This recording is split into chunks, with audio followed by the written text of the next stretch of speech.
ఆదివారము ఆరాధనకి చేరువచ్చిన అందరినీ తండ్రి అయిన దేవుని పేరట ఆహ్వానించుకుంటూ క్రీస్తు యేసు నామములో మీ అందరికీ వందనాలు తెలియజేసుకుంటూ ఉన్నాను. దేవునికి స్తోత్రాలు కలుగును గాక. ప్రియులరా, ఈ రోజున మనం చక్కటి విషయాల్ని బైబిల్లో నుంచి చూడబోతూ ఉన్నాం.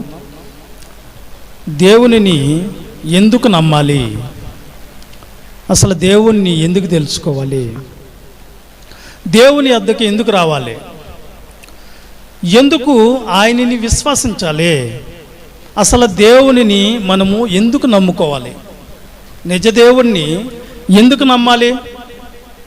నమ్మకం అంటే మనకు తెలుసు కదా, విశ్వాసం అంటే మనకు తెలుసు కదా. అసలు దేవుణ్ణి ఎందుకు మనము నమ్ముకోవాలి అనే ప్రశ్నతో మనం చెప్పుకుంటాం. కొంతమంది ఏం ఆలోచిస్తారంటే, మాకు అన్నీ సమృద్ధిగా బాగానే కలిగి ఉన్నాము, మేము కూడా బాగానే ఉన్నాం, మాకు ఎటువంటి కొదువు లేదు, ఏ సమస్యలు లేవు, ఎలాంటి ఇబ్బందులు లేవు, అన్నీ పుష్కలంగా జరిగిపోతుంది మాకు. కాబట్టి మేమెందుకు నమ్ముకోవాలి దేవుణ్ణి, మేమెందుకు రావాలి దేవుని దగ్గరికి, మేమెందుకు ఆయన దగ్గరికి రావాలి, ఆయన్ని విశ్వసించాలి, ఆయన నమ్ముకోవాలని కొంతమంది అడుగుతారు. కొంతమంది ఆలోచన. ఇంకో కొంతమంది ఆలోచనలు ఎలా ఉన్నాయంటే, మాకు పరిస్థితులు బాగాలేవు, కష్టాలు ప్రాప్తిస్తున్నాయి, ఇబ్బందులుగా ఉంది, సమస్యలు మా జీవితాల్లో కొట్టుమిట్ట ఆడుతూ ఉన్న పరిస్థితి మా జీవితాల్లో ఉంది. కాబట్టి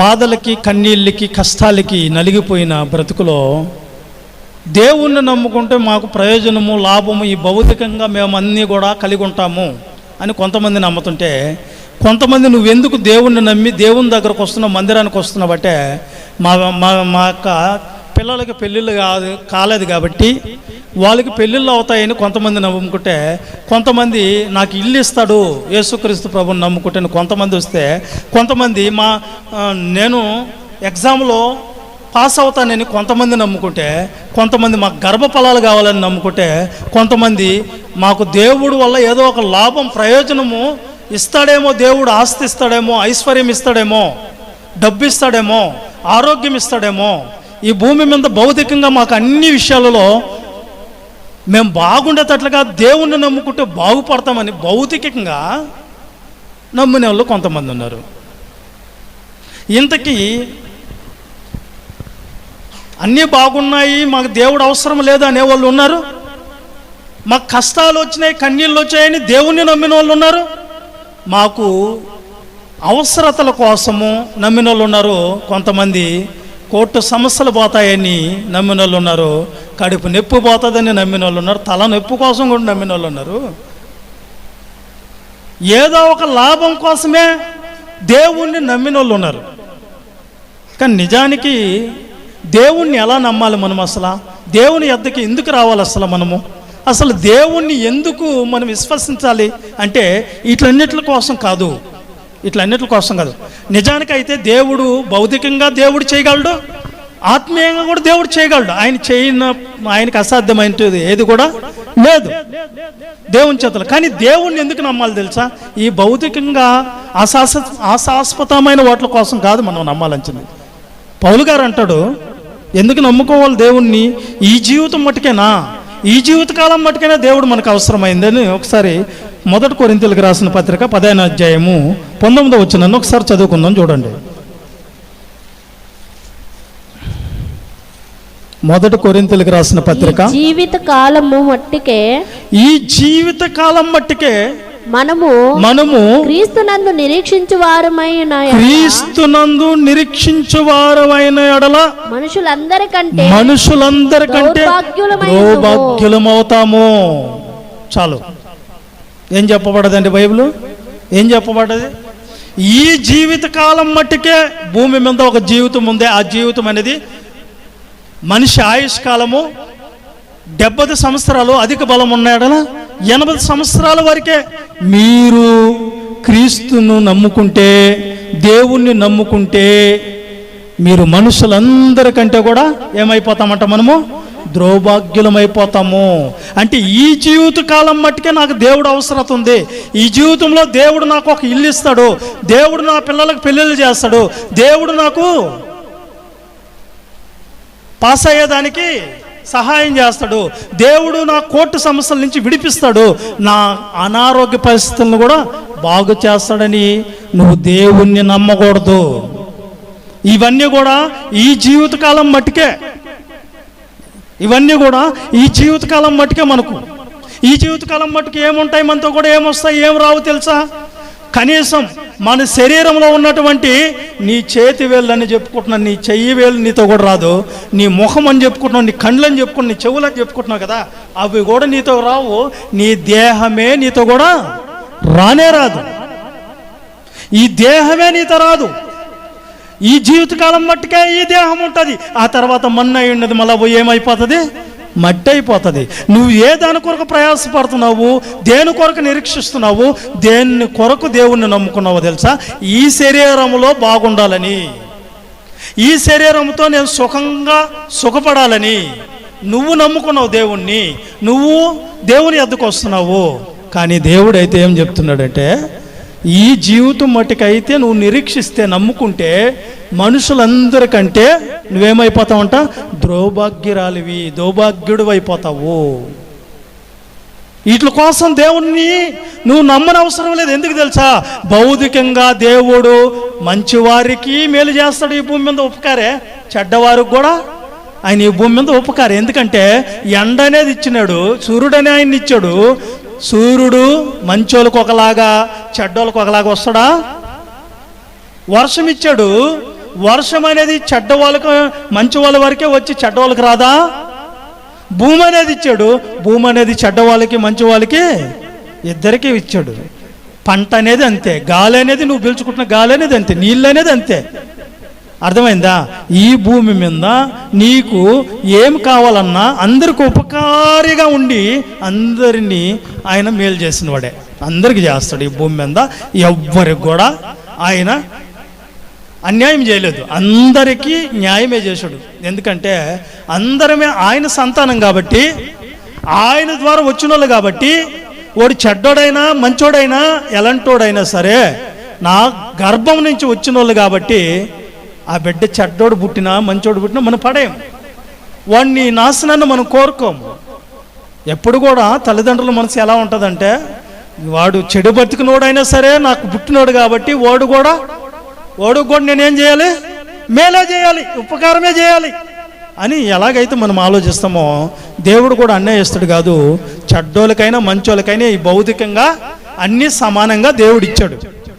వాళ్ళ పనిని బట్టిన కూడా వాళ్ళు ఒకవేళ ఎక్కువ కలిగి ప్రయాసపడి సంపాదించుకో ఉండొచ్చు, కొంతమంది సంపాదించుకోకుండా ఉండొచ్చు. కానీ ఏది సంపాదించుకున్నా ఏదున్నా ఈ దేహంతో ఉన్న వాళ్ళందరూ కూడా ఒకరోజు అన్ని వదిలిపెట్టి వెళ్ళిపోవాలి. ఏవి కూడా శాశ్వతం కాదు.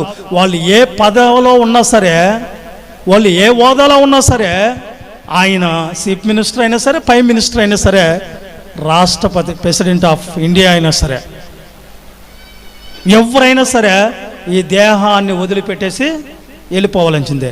కానీ వీళ్ళెందుకు దేవుణ్ణి నమ్ముకుంటున్నారు క్రైస్తవులనే వాళ్ళు కూడా అంటే, ఇదో ఈ విధమైన కారణాల చేత ప్రభు దగ్గరకు వస్తున్నాడు. నాకు అనారోగ్యం వచ్చిందండి, అనారోగ్యం క్రీస్తులోకి వస్తే పోతుందని చెప్పి మేము నమ్ముకున్నాము అని కొంతమంది ఆలోచిస్తున్నాం ప్రియులారా. దాని కొరకు దీని కొరకు దేవుణ్ణి నమ్మద్దు. ఇవన్నీ కూడా దేవుడు ఒకవేళ నీకు ఇవ్వాలనుకుంటే అన్నీ ఉంటాయి. ఎందుకంటే ఆయన ఇచ్చినోడే, ఇలేదని ఆయన ఎప్పుడు చెప్పలేదు, అన్నీ ఇచ్చినోడే.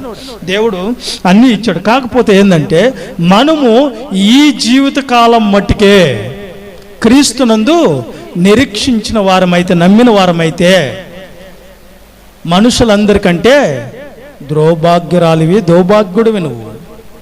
దీని కొరకు దేవుణ్ణి నమ్ముకోబోకండి. నీ టార్గెట్ దీని మీద పెట్టుకోకూడదు. దేవుడు నాకు మేలు చేస్తేనే దేవుణ్ణి నమ్ముకుంటా, కీడు చేస్తే నేను దేవుణ్ణి నమ్మను, దేవుడు నాకు ఏమి చేయటం లేదు కాబట్టి దేవుని దగ్గరికి నేను రాను, నేను మధ్యలో ముగించుకుంటాను, సహవాసం వద్దు, దేవుడు వద్దు అని కొంతమంది కొద్ది రోజులు కొనసాగించిన తర్వాత వాళ్ళకి ఏదో కష్టాలు సమస్యలు ప్రాప్తించినప్పుడు దేవుణ్ణి విడిచిపెట్టేసి మళ్ళీ లోకంలో కలిసిపోతూ ఉంటారు. ఎందుకంటే వాళ్ళు వచ్చింది ఎందుకంటే ఏదో ఒక లాభాన్ని ఆశించి వచ్చారు, దేవుణ్ణి నమ్ముకున్నారు.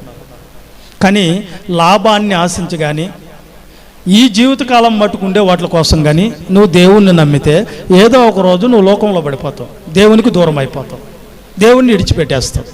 వీటి కోసం అయితే మనం ఎప్పుడు దేవుణ్ణి నమ్మకూడదు. వీటి కోసం అశాశ్వతమైన వాటి కోసము ఎప్పుడు దేవుణ్ణి మనము నమ్మకూడదు. కొంతమంది ఏమంటారు, అన్న నా ఉద్యోగం కోసం ప్రార్థన చేయి అంటది.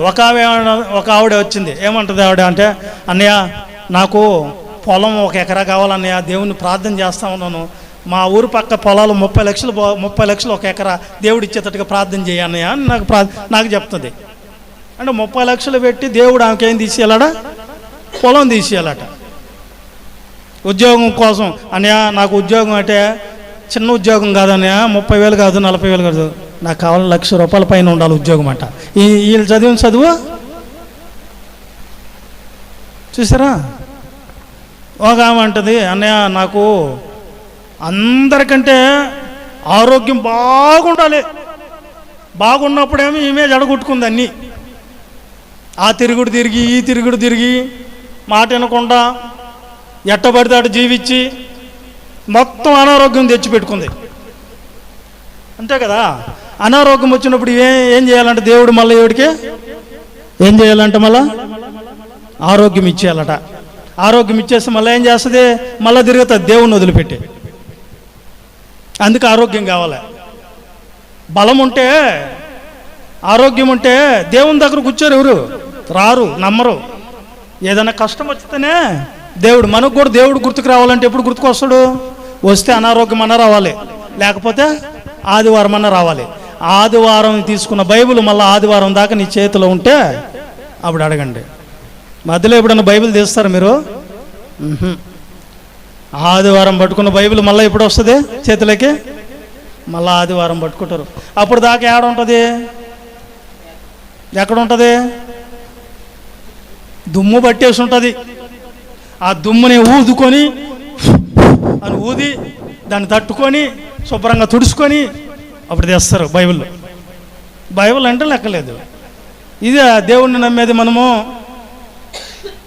చూసారా, ఈ జీవితకాలం మట్టుకే మనము దేవుణ్ణి అయితే యేసుక్రీస్తుని అయితే నమ్మకూడదు. దేని కొరకు నమ్మాలి మరి? ఎందుకు నమ్మాలి అసలు? ఆయన ఎవరైతే నమ్మాలి? ఎందుకు రావాలి అసలు ఆయన దగ్గరకు మనము? వింటున్నారా? అసలు దేవుడి దగ్గరికి మనం ఎందుకు రావాలి? ఎందుకు నమ్మాలి దేవుణ్ణి? ఎందుకు నమ్మాలి ఆయన అంటే,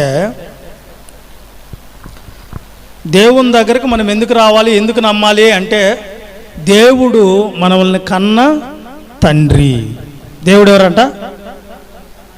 ఎందుకు రావాలో మళ్ళా చెప్పేసుకోబాగండి. దేవుడు మనల్ని కన్న తండ్రి. ఆయన కన్న తండ్రి. మనల్ని కన్న తండ్రి గురించి మనం తెలుసుకునే అవసరత ఉందా అంటే ఖచ్చితంగా ఉంది. మనకు ఈ లోకంలో అనేక మంది తండ్రులు ఉన్నారు. వాళ్ళ రుణం ఎలా తీర్చుకోవాలి, వాళ్ళని బాగా చూసుకోవాలి, వాళ్ళకి అన్నీ చేయాలని మనం అనుకుంటాం. ఆయన ఎలాంటి కసాయ తండ్రి అయినా మంచంలో పడిపోయిన తర్వాత ఎలాగైనా మనం ఏం చేస్తాము, బాధ్యతగా చూస్తాం. మనల్ని పట్టించుకున్నా పట్టించుకోపోయినా మనం ఖచ్చితంగా ఆయన గురించి చూస్తాం. ఒకసారి ఏప్రిల్కి రాసిన పత్రిక 12వ అధ్యాయము 9వ వచనం ఒకసారి చూద్దామా. ఎబ్రీ పత్రిక మరియు శరీర సంబంధులైన తండ్రులు శరీర సంబంధమైన తండ్రులు మనకు శిక్షకులై ఉండిరి. మనకు శిక్షకులై ఉన్నారు. చూడండి బాగానండి, ఇక్కడ ఏం చెప్తున్నారంటే, మనకు శరీర సంబంధమైన తండ్రులు మనల్ని ఏం చేశారంట? శిక్షల్లో నడిపించారు. నడిపిలేదా? మన తండ్రి మనల్ని కొట్టలేదా? చిన్నప్పుడు కొట్టలేదా? స్కూల్కి వెళ్ళకపోతే కొట్టలేదా? శిక్షించలేదా మనల్ని? మనం చేయరాని పనులు చేసినప్పుడు మనల్ని అదుపులో పెట్టలేదా? మనం అనరాని మాటలు మాట్లాడినప్పుడు అదుపులో పెట్టలేదా? మనం వెళ్ళకూడని స్థలంలోకి వెళ్ళినప్పుడు మనల్ని ఆయన ఏం చేశాడు? శిక్షించలేదా? కొట్టలేదా? తిట్టలేదా? సరిచేయలేదా? అందుకని శరీర సంబంధమైన తండ్రులు మనకు ఎలా ఉన్నారు? శిక్షకులుగా ఉన్నారు.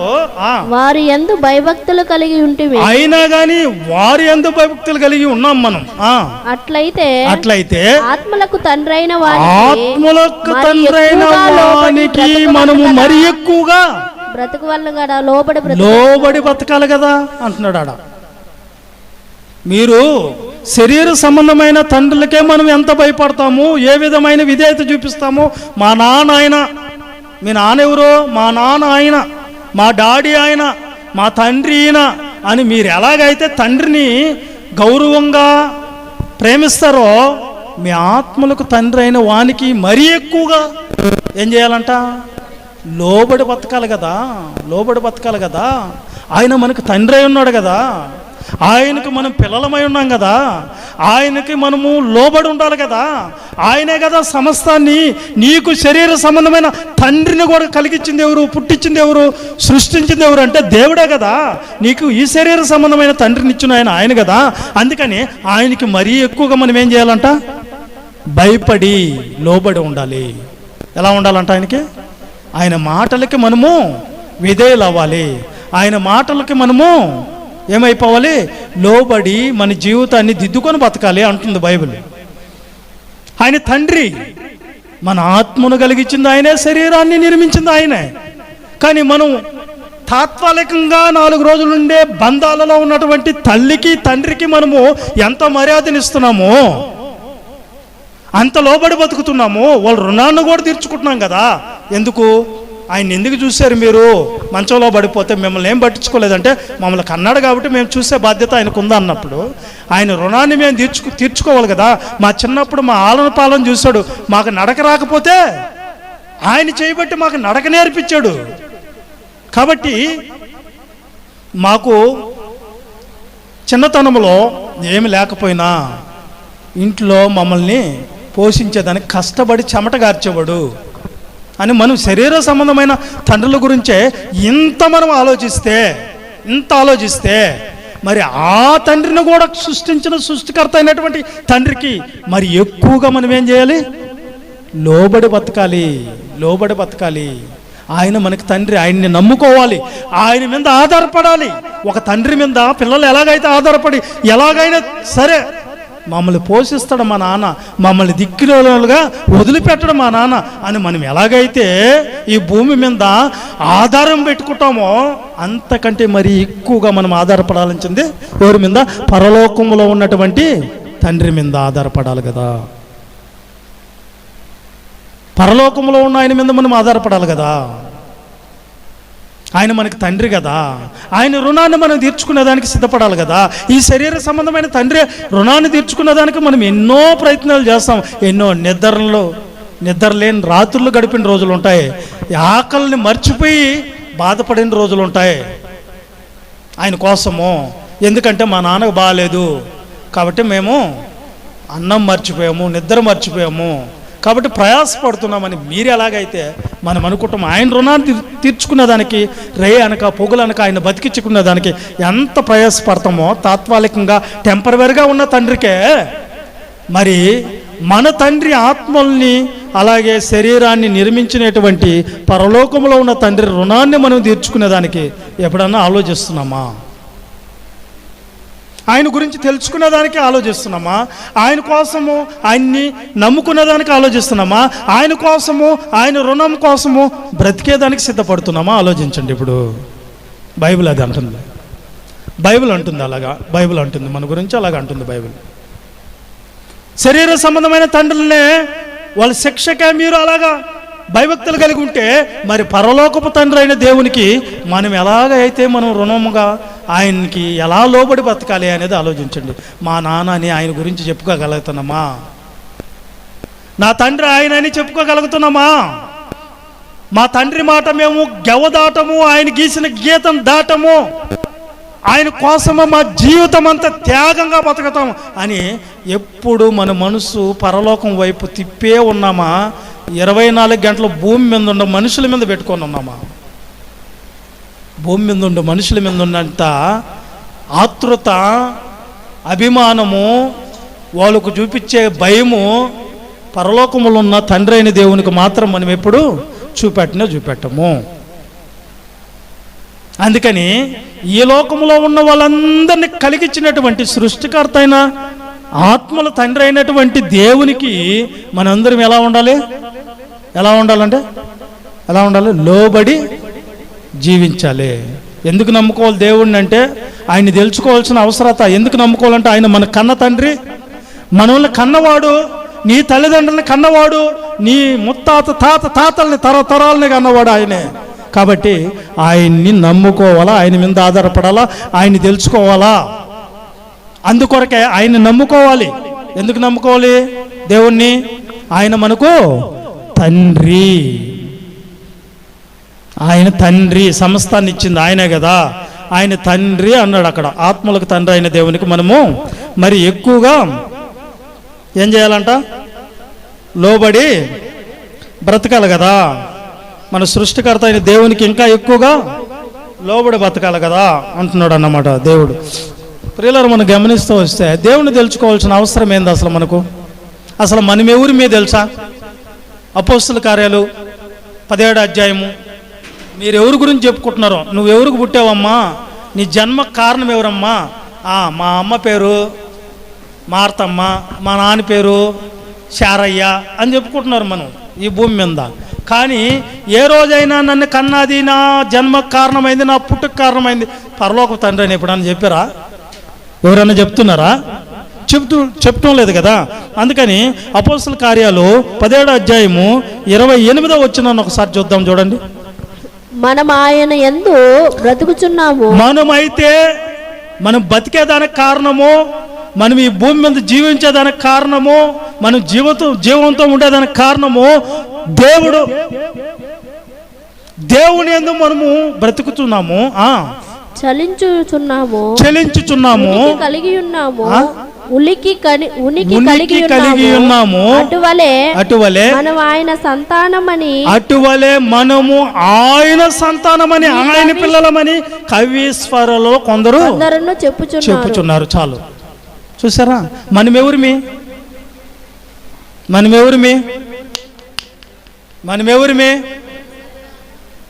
ఆయన సంతానం అంటే ఆయన పిల్లలమే అని అర్థం. ఆయన మనకేమై ఉన్నాడు? తండ్రి అయి ఉన్నాడని అర్థం. ఆయన పిల్లలం, మనం ఆయన పిల్లలమై ఉండి ఆయన రుణాన్ని తీర్చుకోకుండా ఈ శరీర సంబంధమైన వాళ్ళ రుణాలు అయితే తీర్చుకునే దానికి సిద్ధపడుతున్నాం.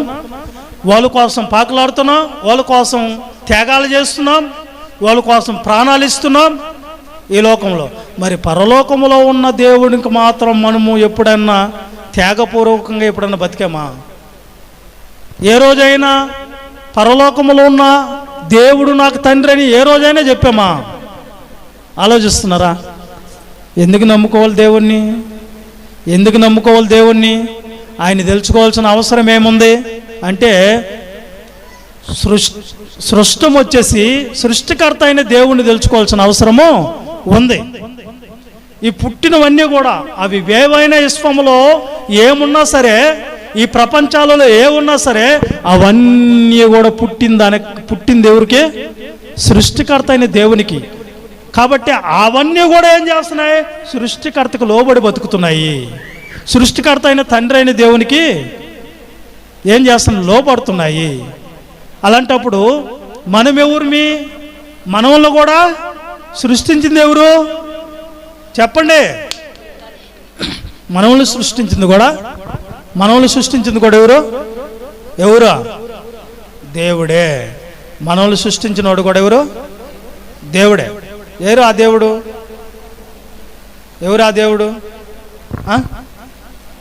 ఎవరు చెప్పండి? ఎవరు? దేవుడు మనల్ని సృష్టించాడు. ఓకే, దేవుడు అనే పదంలో భేదం లేదు. త్రిత్వమై ఉన్నటువంటి దేవుడు ఒక్కడే. ఓకేనా? మనం ఆలోచిస్తూ ఉంటే ఇక్కడ ఏమంటుందంటే బైబిలు, మనము ఆయన సంతానమై ఉన్నాము, మనకు కన్న తండ్రి ఆయన, మనము ఆయన ద్వారా సృష్టించబడ్డాము, ఆయన వల్ల కలిగిన వాళ్ళం. కాబట్టి మనకు ఆయన ఏమవుతాడని తండ్రి అవుతాడు. తండ్రి అయినప్పుడు పిల్లలు పుట్టినవారు ఈ భూమి మీద ఎందుకు ఆయన తెలుసుకోవాల్సిన అవసరం ఏంటంటే, పుట్టిన వాళ్ళు తన తల్లిదండ్రుల గురించి తెలుసుకోవాల్సిన అవసరం ఎలాగుందో, వాళ్ళ తల్లి తండ్రి ఎవరో అని తెలుసుకోవాల్సిన అవసరం ఎలా ఉందో ఈ భూమి మీద పుట్టిన వాళ్ళకి, అలాగే మనల్ని సృష్టించిన దేవుణ్ణి తెలుసుకున్న అవసరత కూడా ఉంది మనకు. ఎందుకంటే మన జన్మకు కారణం ఎవరు, మన పుట్టుక కారణం ఎవరో, నీ తల్లి పేరు చెప్పు, నీ తండ్రి పేరు చెప్పు అంటే ఎవరి పేరు చెప్తాం మనము? ఎవరి పేరు చెప్తాము? ఎవరి పేరు చెప్తారు? చెప్పండి. అమ్మా నాన్న పేరు చెప్తారు కదా, చెప్తారు కదా. అమ్మా నాన్న పేరు మాకు తెలియదు, నువ్వెవరికి పుట్టావు అంటే, ఏమో మీ నాన్న పేరు చెప్పు, ఏమో మీ అమ్మ పేరు చెప్పు, ఏమో అన్నారనుకో, ఏమంటుంది సమాజం మనల్ని చూసి? ఏమంటుంది మనల్ని చూసి? గాలికి పుట్టావు నువ్వా? గాలికి పుట్టావు నువ్వా? నాన్న పేరు అడిగితే తెలియదు అంటావు, అమ్మ పేరు అడిగితే తెలియదు అంటావు. ఎట్ట పుట్టావని లోకంలో మనల్ని హేళన చేస్తుంది ఈ సమాజం అంతా కదా. దీన్ని ఎంతో అవమానంగా భావిస్తాం మనం. అంత ఎందుకండి, మనం లేదన్నా నువ్వు అసలు నిక్కరంగా మీ అమ్మకు పుట్టలేదనండి ఎంత కోపం వచ్చేస్తుందో, మీ నాయనకు పుట్టలేదనండి ఎంత కోపం వచ్చేస్తుందో. అర్థమైందా? దేనికే ఎంతుంటే, ఎవరు మీ అమ్మ పేరు అంటే మీ నాయన పేరు టక్కుని చెప్తాం కదా. మరి మీ జన్మకు కారణం ఎవరంటే ఎవరు చెప్తారు? ఇప్పుడు ఎవరి పేరు చెప్తారు? దేవుడు అని చెప్పాలన్నమాట. ఆయనే మీ జన్మకు కారణం. ఆయన్ని ఎప్పుడు తెలుసుకోవాలి మీరు? ఎప్పుడు ఆయన్ని నమ్ముకోవాలి? ఎప్పుడు నమ్ముకుంటున్నారు మీరందరూ కూడా? ఎప్పుడు నమ్ముకుంటున్నారు మీరు? ఎప్పుడు నమ్ముకోవాలి? ఎప్పటిలేక నమ్ముకోవాలి అసలు దేవుణ్ణి? ఒక అవ్వ అంటుంది, ఒక ఆవిడ అంటుంది, ఒక సినిమా హీరోయిన్ ఆమె ఏమంటుంది తెలుసా? ఒక సినీ హీరోయిన్ ఏమంటుందో తెలుసా? ఒక సేవకుడు వెళ్ళి ఆమెకు సువార్త చెప్తే, ప్రభువుని నమ్మకమ్మా నీకు రక్షణ వస్తుందంటే, నేను ఇప్పుడే ఎందుకు నమ్ముకోవాలి? నన్ను చూసి అందరూ కూడా సినిమాలు అనేక మంది క్యూ కడుతున్నారు నేను హీరోయిన్గా పెట్టుకునేదానికి. నా అందం ఏంటి, నా సౌందర్యం ఏంటి, నేనేంటి, నా హోదా ఏంటి అన్నదట ఆవిడ. నేను ముసలాం అయిపోయినప్పుడు వస్తా ప్రభువుని నమ్ముకుంటా, నాకు కూడా జీసస్ అంటే ఇష్టమే, కానీ నేను ఇప్పుడు రాను. ఎప్పుడు నమ్ముకుంటాడంట? ముసలాం అయిపోయి ఫోన్లు ఊడిపోతాయే, అప్పుడు ఏసయ్యా అనమంటే షయ్యా అంటారు చూడు, పేరు మార్చేసి. ఏసయ్య రాదు అప్పుడు బాగా నోట్లో కూడా. అప్పుడు నమ్ముకుంటుందట ఆవిడ. ఆ సేవకుడు బాగా నా బుద్ధి చెప్పాడు. ఆమె టీ తెచ్చి ఇచ్చింది ఆ సేవకుడికి. మా ఇంటికి వచ్చారు, మీరు టీ తాగండి సార్ అని. ఆ టీ తాగేటప్పుడు ఆయన ఏం చేశాడంటే, ఊరకట తాగి సగం తాగి సగం ఆమెకి ఇచ్చాడంట, నువ్వు తాగమ్మ ఈ టీ అని. ఆవిడ ఏమన్నది ఆమె, వాట్ ఏంటి నువ్వు చెప్పేది? నువ్వు తాగింది నీ ఎంగిల్ నేను ఎట్లా తాగుతాను అన్నదట. తొందరపడవాక దీంట్లో ఒక నీకు కళ్ళు తెరిపించే పాయింట్ ఒకటి చెప్పేదానికి నేను ఈ మాట అన్నాను. ఎవరు తాగినప్పుడు ఆ టీని ఎవరికి ఇచ్చినా కానీ వాటిని ఫ్రెష్గా ఉన్నాయి కాబట్టి తాగుతారు. మధ్యలో కొంచెం తాగేసి ఎంగిల్ చేసిన తర్వాత తీసుకుని వస్తే ఎవరైనా దాన్ని ఏం చేస్తారు? రిజెక్ట్ చేస్తారు వద్దని. కాబట్టి నీ జీవితం కూడా దేవుడికి ఎట్లా ఉన్నప్పుడు కావాలట? ఫ్రెష్గా ఉన్నప్పుడే కావాలి, యవనంగా ఉన్నప్పుడే కావాలి. ఎంగిల్ చేసేసి ఎట్లా పడితే అట్లా తిరిగేసి ఎట్లా పడితే అట్లా అనుభవించేసే లోకాన్ని అప్పుడు వస్తే దేవుడు కూడా ఏమంటాడు? నాకు అవసరం లేదంటాడమ్మా. కాబట్టి తెలుసుకో అంటే, నాకు ఇంకా వయసు ఉందిలేండి, పట్టుమని నాకు ఒక 40-50 కూడా రాలేదు, అప్పుడే ప్రభువుని నమ్ముకోనని చెప్పిదట. పాపం ఆవిడ సౌందర్యం ఉందని నేను బాగా అనుకుంది ఆవిడ, కానీ పాపము ఎక్కడ వెళ్తా ఉండి పాపము సౌందర్యం ఏ సౌందర్యం అయితే ఉందని ఆరాటపడి ఆనందిస్తా ఏదేదో అనుకుంటున్నదో 30 సార్లు అద్దం దగ్గరికి వెళ్ళి చూసుకునేదో. పాపము ఆ సౌందర్యం చూసితే లాస్ట్కి పాపము ఆకాశంలో నుంచి బూడిదైపోయి కనీసము సౌందర్యం ఒకటి కూడా కనబడలే, అంత నల్లగా కనిపించింది బూడిద. గాల్లో కాలిపోయింది, కింద పడిపోయింది. పేరు చెప్పని అవసరం లే, నేను చెప్పిన మాటల్లోనే ఉంది ఆ పేరు. అర్థమైందా? బూడిద అయిపోయింది. దీనికోసమా నీ సౌందర్యము ఉన్నదని ఆరాటపడ్డావా? అందము మోసకరం, సౌందర్యము వ్యర్థము. అప్పుడెప్పుడో ఏంది దేవుడు, ఎప్పుడు నువ్వు ప్రభువుని దేవుణ్ణి నమ్ముకోవాలో ఒకసారి చూడండి. అది ప్రసంగ గ్రంథం 12వ అధ్యాయం మొదటి నుంచి త్వరగా చదవండి. ఈరోజు ఈ విషయాలు ఎందుకు చెప్పాలని చూస్తుందంటే కొత్తగా ఉన్న పాల వంటి వాక్యం వినేవాళ్ళకు మాత్రమే. దుర్దినములు రాకముందే ఇప్పుడు వీటి యందు నాకు సంతోషము లేదను.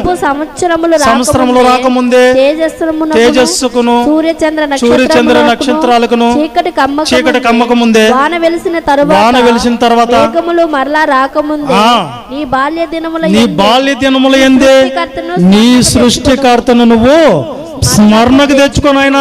అసలు నిన్ను సృష్టించిన సృష్టికర్త ఎవరో, నీ జన్మకు కారణం ఎవరో, నిన్ను పుట్టించిన వాడెవరో, తల్లి గర్భంలోంచి పంపించిన వారెవరో నువ్వు ఎప్పుడు తెలుసుకో ఉండాలట? ముసలోళ్ళు ముతకోళ్ళు అయిపోయినప్పుడు కాదట. ఎప్పుడు తెలుసుకోవాలి? నీ బాల్య దినములు ఎందే. తండ్రిని గుర్తుపెట్టేదానికి ఒక పిల్లవాడికి ఆడపిల్లలకైనా మగపిల్లలకైనా ఎన్ని రోజులు పడుతుంది? ఈడు నా తండ్రిని గుర్తుపట్టాలంటే ఎన్ని సంవత్సరాలు పడుతుంది? ఎన్ని రోజులు తెలుస్తుంది తండ్రిని? సరే 2 సంవత్సరాలు అనుకుందాం. 2 సంవత్సరాల తర్వాత ఖచ్చితంగా తండ్రి ఎవరో తెలిసిపోద్ది మనకు కదా. బాల్య దినములు అంటే అవే. బాల్య దినములు ఎందే నువ్వు ఏం చేసుకోవాలంట? నీ సృష్టికర్తను నువ్వు ఆయన ఎవరో తెలుసుకోనమ్మా. అప్పుడే తెలుసుకోవాలి నువ్వు. దుర్దినాలు రాకముందే తెలుసుకోవాలట.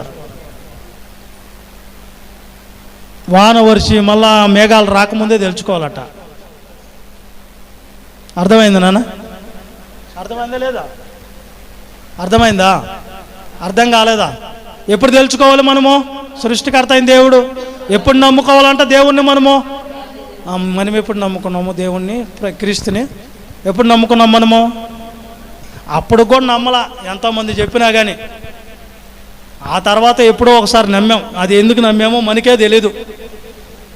ఎందుకు నమ్మామంటే బాగా దేవుడు మనకు అన్ని ఇస్తాడని నమ్మారో, లేకపోతే కారు ఇస్తాడు, ఒక బిల్డింగ్ ఇస్తాడు దేవుడు అని నమ్మారో, లేకపోతే ఆరోగ్యం బాగా ఇస్తాడని నమ్మారో, నాకు కడుపు నొప్పి బాగొడతాడని నమ్మారో, లేకపోతే దెయ్యాలు వచ్చి నన్ను పట్టుకొని పీక బిసికేస్తున్నాయి. ఒక ఆవిడ చెప్పింది, నా పీక బిసికేస్తుంది దెయ్యం రోజు, అందుకే నమ్ముకున్నా ప్రభువుననే నమ్ముకున్నారో, లేకపోతే ఏదైనా సేవకులు వచ్చి నీకు ప్రభువుని నమ్ముకో నీ కోర్టు సమస్యలు పోతాయి, ప్రభువుని నమ్ముకో నీ అనారోగ్యం పోతుంది, ప్రభువుని నమ్ముకో నీ పిల్లలకు పెళ్ళిళ్ళు అవుతాయి, ప్రభువుని నమ్ముకో నీకు ఒక ఇల్లు ఇస్తాడు, ప్రభువుని నమ్ముకో నీకు ఒక కారు ఇస్తాడు అని చెప్పుంటే నమ్మారేమో. ఇది సువార్త కాదు అసలు, వాళ్ళు సేవకులే కాదు అసలు. ఇలాంటి మాయ మాటలు మనం వినకూడదు. ఎందుకంటే ఈ భౌతికమైన వాటి కోసం ప్రభువుని నమ్మకూడదు. ఈ జీవితకాలం మట్టుకే క్రీస్తునందు మనం నిరీక్షించిన వారమైతే మనం మనుషులందరికంటే కూడా ద్రౌభాగ్యులం అయిపోతాం అంటుంది బైబిల్. ఎందుకు నమ్ముకోవాలంటే నిన్ను కన్న తండ్రిని నువ్వు తెలుసుకునే అవకాశం ఉంది, అవసరత ఉంది. నిన్ను సృష్టించిన సృష్టికర్తని ఎప్పటిలాగా తెలుసుకోవాలి, ఎప్పటిలాగా నమ్ముకోవాలంటే నీ బాల్య దినములు ఎందా ఆయన్ని నువ్వేం చేసుకోవాలంట? నమ్ముకోవాలి, తెలుసుకోవాలి. ఎందుకు నమ్ముకోవాలి? ఆయన మన ఆత్మలకు తండ్రి కాబట్టి. ఆయన ఎవరు? మన ఆత్మలకు తండ్రి కాబట్టి ఆయన్ని మనం ఏం చేసుకోవాలి? నమ్ముకోవాలి. ఈ తల్లిదండ్రుల కంటే కూడా మరీ ఎక్కువగా ఆయనకి లోబడి బ్రతకాలి. ఈ తల్లిదండ్రుల కంటే కూడా ఆయన్ని ఎక్కువగా అనుకోవాలి. ఆయన ప్రార్థనకి ఎక్కువ ప్రాధాన్యత ఇవ్వాలి. ఆయనకి ఎక్కువ ప్రాధాన్యత, ప్రధాన స్థానము ఆయనకి ఇవ్వాలి. ఎవరికంటే కూడా మన తల్లిదండ్రుల కంటే కూడా ఆయనకే ఇవ్వాలట. మన తల్లిదండ్రుల కంటే కూడా నువ్వు ప్రార్థనకు బావద్దు, ఈరోజు నాకు పని మీద ఇల్లు అంటే కూడా నేను పోను, నేను దేవుని దగ్గరికి వెళ్తా. ఇలా ఉండాలట. దేవునికే ప్రాధాన్యత ఇవాళ మొదటి స్థానం ఎవరిది? అట్టే మనం. ఎందుకంటే పాట పాడేటప్పుడు అయితే బలు ఆడతారమ్ము. మొదట యేసయ్య తర్వాతే ఎవరైనా, మొదట యేసయ్య తర్వాతే ఎవరైనా, యేసయ్యే నా ప్రాణానికి ప్రాణము అని పాట అయితే పాడతారు. యేసయ్యే నా ప్రాణానికి ప్రాణం, ఆయనే నేను మొదట దేవుడని. అస్సలు నిజానికైతే దేవునికి మొదట స్థానం ఇవ్వం మనం, మొదట ఆయనకి ఇవ్వం. మొదట ఏం చేస్తాము? మొదట స్థానాన్ని దేవుడికి ఇవ్వకుండా ఎవరికి ఇస్తాం చెప్పండి? ఎవరికి ఇస్తామా? లోకంలో ఉన్న వాటి కోసం ఇస్తాం, లోకంలో ఉన్నవారి కోసం ఇస్తాం. మళ్ళీ పాట అయితే మొదట యేసయ్య తర్వాతే ఎవరైనా. ఏందో పాటలో ఉన్నటువంటి భావం తెలిసి పాడతారో, భావం లేకపోతే పాడతారో తెలియదు. ఒక ఆవిడైతే ఏం పాట పాడేస్తుందైతే, నేను వాక్యం చెప్తుంటే నిత్యజీవం ఊరికే రాదమ్మా, కష్టపడాలి, ఇరుకు మార్గంలో నడవాలని చెప్తుంటే ఆమె కావాలని పాటిస్తే ఆవిడకి ఏం పాడింది తెలుసా? వ్యతిరేకంగా ఏం పాట పాడిందో తెలుసా? దేవుడి ప్రేమ ఇదిగో జనులార భావంబు, ఈనరే కేవలం నమ్ముకునినా పరలోక జీవంబు నీ కబ్బునా. అంటే కేవలం నమ్ముకోండి, ఈయన చెప్పే మాటలు వినబాకండి, బైబిల్ మాటలు వినబాకండి, పరలోకం వచ్చేస్తుంది. నమ్ముకో. ఏమని నమ్ముకోవాలి అప్పుడు? కేవలం నమ్ముకునినా పరలోక జీవంబు నీ కబ్బునా. ఎంత బాగా పాడారు పాట అయితే. ఏమని నమ్ముకున్నావమ్మా దేవుణ్ణి నువ్వు అంటే ప్రశ్నకి సమాధానం లేదు. ఇప్పుడు మీరు ఏమని నమ్ముకోవాలి దేవుణ్ణి? ఇప్పుడు దేవుణ్ణి ఏమని నమ్ముకోవాలి, ఎందుకు నమ్ముకోవాలి చెప్పండి. ఇప్పుడు వినబల్లా బాగా, నాకు చెవుడు వచ్చినట్టుంది, బాగా చెప్పండి. ఆయన మనకు తండ్రి కాబట్టి ఆయన్ని నమ్ముకోవాలి, ఆయన మీద ఆధారపడాలి. ఒక బిడ్డ తల్లి మీద ఎలాగైతే ఆధారపడుతుందో మనం కూడా ఈ భూమి మీదకి వచ్చిన మనము మన కన్న తండ్రి అయిన ఆత్మలకు తండ్రి అయినటువంటి దేవుని మీద మనము ఏం చేయాలి? ఆధారపడి బతకాలి, లోబడి ఉండి బతకాలి. జీవితం అంతా ఆయన కోసం అంకితం అయిపోయినా పర్లేదు. ఎందుకంటే మనం పుట్టింది అందుకే. నీ సృష్టికర్త అయిన దేవుణ్ణి ఎప్పుట్లేక తెలుసుకోవాలి, నమ్ముకోవాలంటే నీ బాల్య దినములు ఏందే నువ్వు ఆయన్ని నమ్ముకోవాలి, ఆయన కోసం బతకాలి, ఆయన కోసం జీవించాలి, ఆయనకు లోబడి జీవించాలి.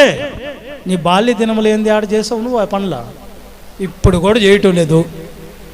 అందుకని మనం ఏం చేయాలంట? ఆయన ఎందుకు నమ్ముకోవాలంట చెప్పండి? ఆయన మన కన్న తండ్రి కాబట్టి మనం ఆయన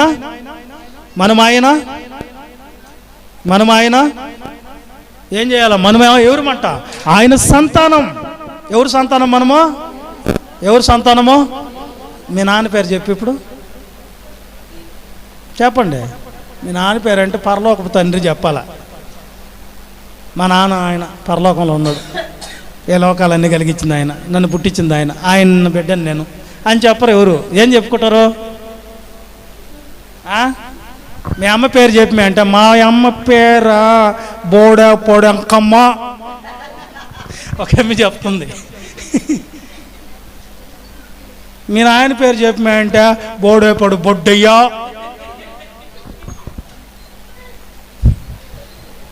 శనగలపల్లి చెంగమ్మ,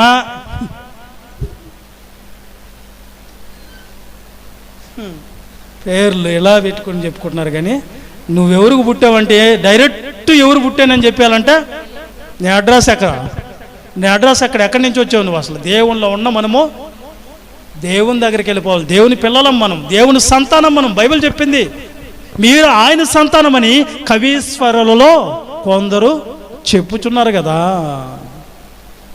మీకు ఆయన తండ్రి అని మీకు చెప్తున్నారు కదా. మీ తండ్రి ఎవరు? ఇప్పుడు పరలోకంలో ఉన్నాడు. ఆయన అనుకుంటే మనం పుట్టాం.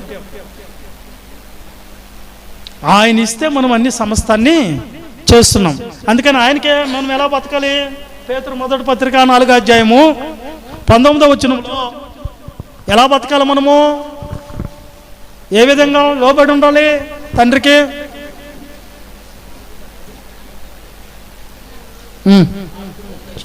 చదవండి. కాబట్టి మొదటి పేతురు 4వ అధ్యాయం 19వ వచనం. కాబట్టి దేవుని చిత్త ప్రకారము బాధపడేవారు సత్ ప్రవర్తన గలవారై నమ్మకమైన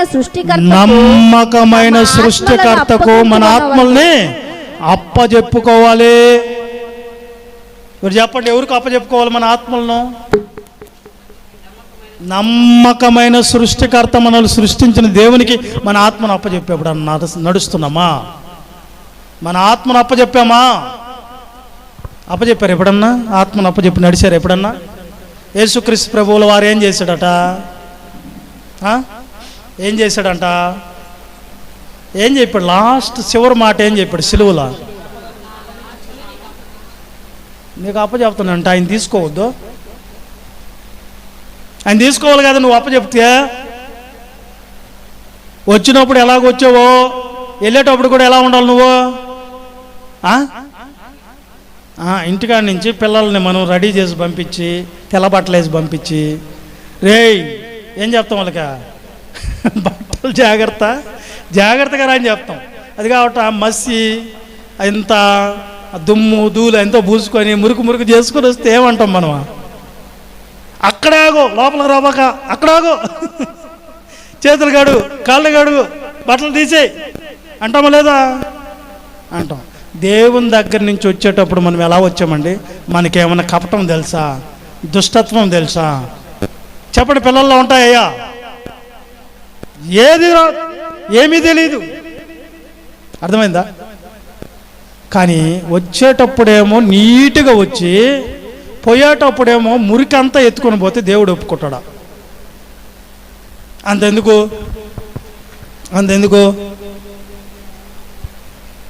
మీ ఇంట్లో ఉన్న వస్తువు, ఒక డేక్షానో, లేకపోతే బిర్యానీ పలవా డేక్షానో, లేదంటే ఏదన్నా ఏమంటారు దబరనో, డీషనో, ఇంకా ఏమంటారు అని గంపన ఎత్తుకొని వెళ్ళి అవతల వాళ్ళు దాన్ని సొట్టలు చేసి నక్కలు చేసి ఇస్తే తీసుకుంటారా మీరు? తీసుకుంటారా? మీ వస్తువు ఏమంటారు వాళ్ళతో అది ఇచ్చేటప్పుడు? నేను ఇచ్చేటప్పుడు ఎలా ఉండిందో నా వస్తువు అలాగే నాకు కావాలా?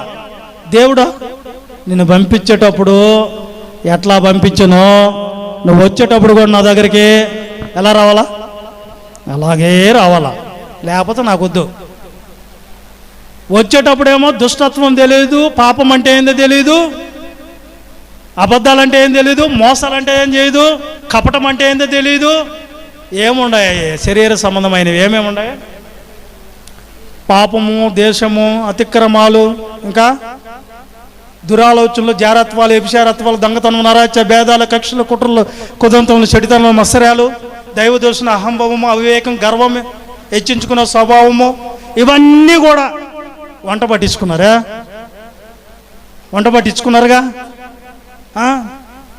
ఎంత వంట పట్టించుకొని మళ్ళీ దేవుడికి తెలియదులే నా హృదయంలో ఉన్న చెత్త, ఆయన కళ్ళు నేను బాగా కప్పెడుతున్నాను. కొంతమంది సేవకుని నేను వెళ్తున్నా, ఒక్కోసారి వాళ్ళు పరీక్షిస్తూ ఉంటా, ఈ మాట అంటే ఏమంటారు, ఈ మాట అంటే ఏమంటారు. ఏదో ఒక టైంలో నిజం వస్తుంది బయటికని నిద్రపోతున్నారు. దేవుని సన్నిధిలో నిద్రపోకూడదు.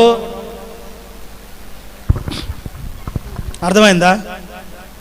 నాకు కూడా నిద్ర వస్తూ ఉంటుంది. ఎప్పుడు ఆటో తోలుకుని పోయేటప్పుడు నైట్ నేను నిద్రపోయాను అనుకో, అందరూ ఆడబడిపోతారా? అట్లా ఉంటుంది పరిస్థితి. జాగ్రత్తగా ఉండండి. ఎప్పుడో ఒకసారి నిద్రపోయేవాళ్ళు నేనే పడేస్తానేమో. జాగ్రత్త, నిద్రపోకండి దేవుని సన్నిధిలో. అర్థమైంది కదా? సృష్టికర్త అయిన దేవునికి మనం ఏం చేసుకోవాలంట? ఏం చేయాలంట? మన ఆత్మల్ని అప్పచెప్పుకోవాలా. అప్పుడప్పుడు కొంతమందిని నేనేం చేస్తాను, టెస్ట్ చేస్తుంటా. వాళ్ళు నిజం చెప్తారు, అబద్ధం చెప్తారు, నిజం చెప్తాను. అల్లతనే ఉంటారు కానీ డొంక తిరుగుడు మాటలు స్ట్రైట్గా మాట్లాడరు. మాట్లాడమన్నాను, మాట్లాడబాకండి. మళ్ళా నిజమని మళ్ళీ దాచిపెట్టేసి ఇది ఒక్క మాటతో కట్ చేసేద్దాం అనుకోకూడదు. ఎప్పుడైనా ఒక కోర్టులో ఒక దోషం నిలబెట్టినప్పుడు లాయర్లు పదే పదే అదే క్వశ్చన్ గుచ్చి పాయింట్లు అడుగుతూ ఉంటారు. ఎందుకు తెలుసా? ఒక్క మాట కాకపోయినా ఇంకొక మాట కాకపోయినా ఇంకొక మాట ఏదో ఒక దాంట్లో తడబడో ఏదో ఒక దాంట్లో చిన్న మిస్టేక్ దొరికావో టక్కున పట్టేస్తాడు ఆడ పాయింట్ అంతే. లాయర్ అంటే లా చదివిన వాళ్ళు. మరి సేవకులు అంటే మీలాంటి వాళ్ళని ఎంతమంది చూసుంటారు ఆయన? చెప్పండి, ఎంతమందిని చూసుంటారు? నాకు ఆమె ఉపవాసం పెట్టింది. నాకు స్టార్టింగ్లో ఉపవాసం అంటే ఏం తెలీదా? అన్నో అని వచ్చింది. అప్పుడే అనుకున్నా ఈ మీద చేసి తట్టుగా ఉంది నా మీద అని. ప్రయోగం.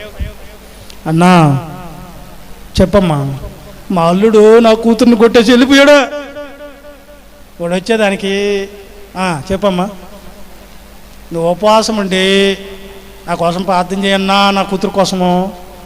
ఎంత తేలిక చెప్పింది. అన్నో ఇంకొక విషయం, నువ్వు ఉపవాసం ఉండి ప్రార్థన చేస్తే ఖచ్చితంగా కార్యం నెరవేరుతుందంట. 3 రోజులు ఉపవాసం ఉండాలి నా కోసము. 2 రోజులట. ఓ అమ్మ తల్లే చచ్చేమని సర్లే చేద్దాంలే చెప్పే ఉపవాసం చేస్తున్నాం అనుకో. ఏమ్మా వచ్చాడా మీ అల్లుడు అంటే రాలేదన్నా అంటుంది. ఒక ఆదివారం రాలా. ఎక్కడికి రాలేదు? మందిరానికి రాలా. ఈమె ఈరోజు ఎందుకు రాలేదు? ఎంత పని ఆపుకుని ఆయన వచ్చేస్తుంది కదని చెప్పి పోయొద్దాం ప్రార్థన అయిపోయిన తర్వాత వెళ్తే బెడ్రూమ్లో కూర్చోబెట్టి అల్లుడిని కూతుర్ని నాటుకోడు పులుసేసి మినప వడలు కాల్చి ఆడికి పెట్టి ఇంకో 2 తిను అంటుందన్నమాట.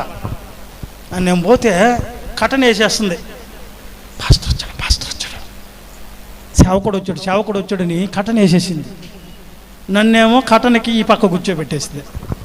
ఏమ్మా అల్లుడు వచ్చాడా అంటే, అన్నయ్య వచ్చాడు కానీ కూడా వాడు అన్నం కూడా పెట్టలే నేను అంతే అన్నది. వచ్చాడు కదమ్మా, వచ్చాడు కాబట్టి నన్నెందుకు ఉపవాసం పెడుతున్నావమ్మా నువ్వు?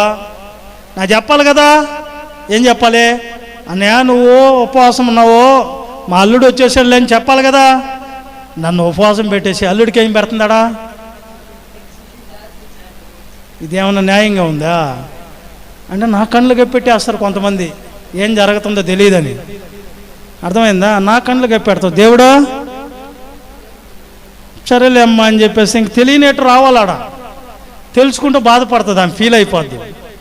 సరేలే అమ్మా నేను పోతున్నానులే అమ్మా అని చెప్పి అన్నం 2 వడలు తినిపోన్నా అన్నది. వదిలేక్క నేను వెళ్తున్నానని చెప్పి వచ్చేసిన తర్వాత ఏం జరిగింది?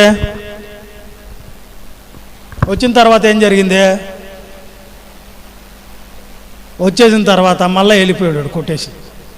మళ్ళా వచ్చింది ఏడ్చుకుంటా. ఇలా జరగాలి వాళ్ళకి.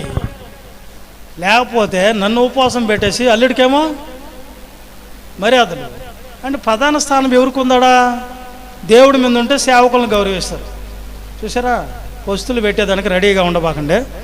కానీ ఇక్కడ ఏమంటుందంటే మీ ఆత్మలను ఏం చేయాలంటే సృష్టికర్త అయిన దేవునికి అప్పచెప్పుకోవాలా. ఆయన మనకేమై ఉన్నాడు? నిన్ను ఎలా పెట్టి పంపించడో నువ్వు చచ్చిపోయేలాగా నీళ్ళు ఏ లోపం మళ్ళీ దేవుడికి కనపడకూడదు. లేకపోతే ఏమైపోతావు? నువ్వు నరకానికి పోవటమే. ఒక పాయింట్ దొరికింది. 2వ పాయింట్ ఎందుకు నమ్ముకోవాలి దేవుణ్ణి? ఒక పాయింట్ ఏమో ఆయన మనకు తండ్రి కాబట్టి ఆయన మీద ఆధారపడాలి, ఆయన నమ్ముకోవాలి, ఆయన గురించి తెలుసుకోవాలి. ఎప్పుడు తెలుసుకోవాలంటే బాల్య దినములందే తెలుసుకోవాలి. ఆయన కోసమే మన జీవితం నడిపించుకోవాలని తెలుసుకున్నాం. ఓకే. 2వది ఎందుకు తెలుసుకోవాలి? 2వ పాయింట్లో నిత్య జీవం కోసం తెలుసుకోవాలి. దేవుణ్ణి ఎందుకు తెలుసుకోవాలి? ఎందుకో తెలుసుకోవాలి. మనం చేసే భక్తి అయినా మన విశ్వాసమైనా మన నమ్మకమైనా దేన్ని ఆధారం చేసుకోవాలంటే ఈ లోకం భౌతికంగా ఉండే వాటి మీద ఆధారం చేసుకోకూడదు. మనము ఈ లోకాన్ని విడిచి వెళ్ళిపోయిన తర్వాత ఇంకో బతుకుంది.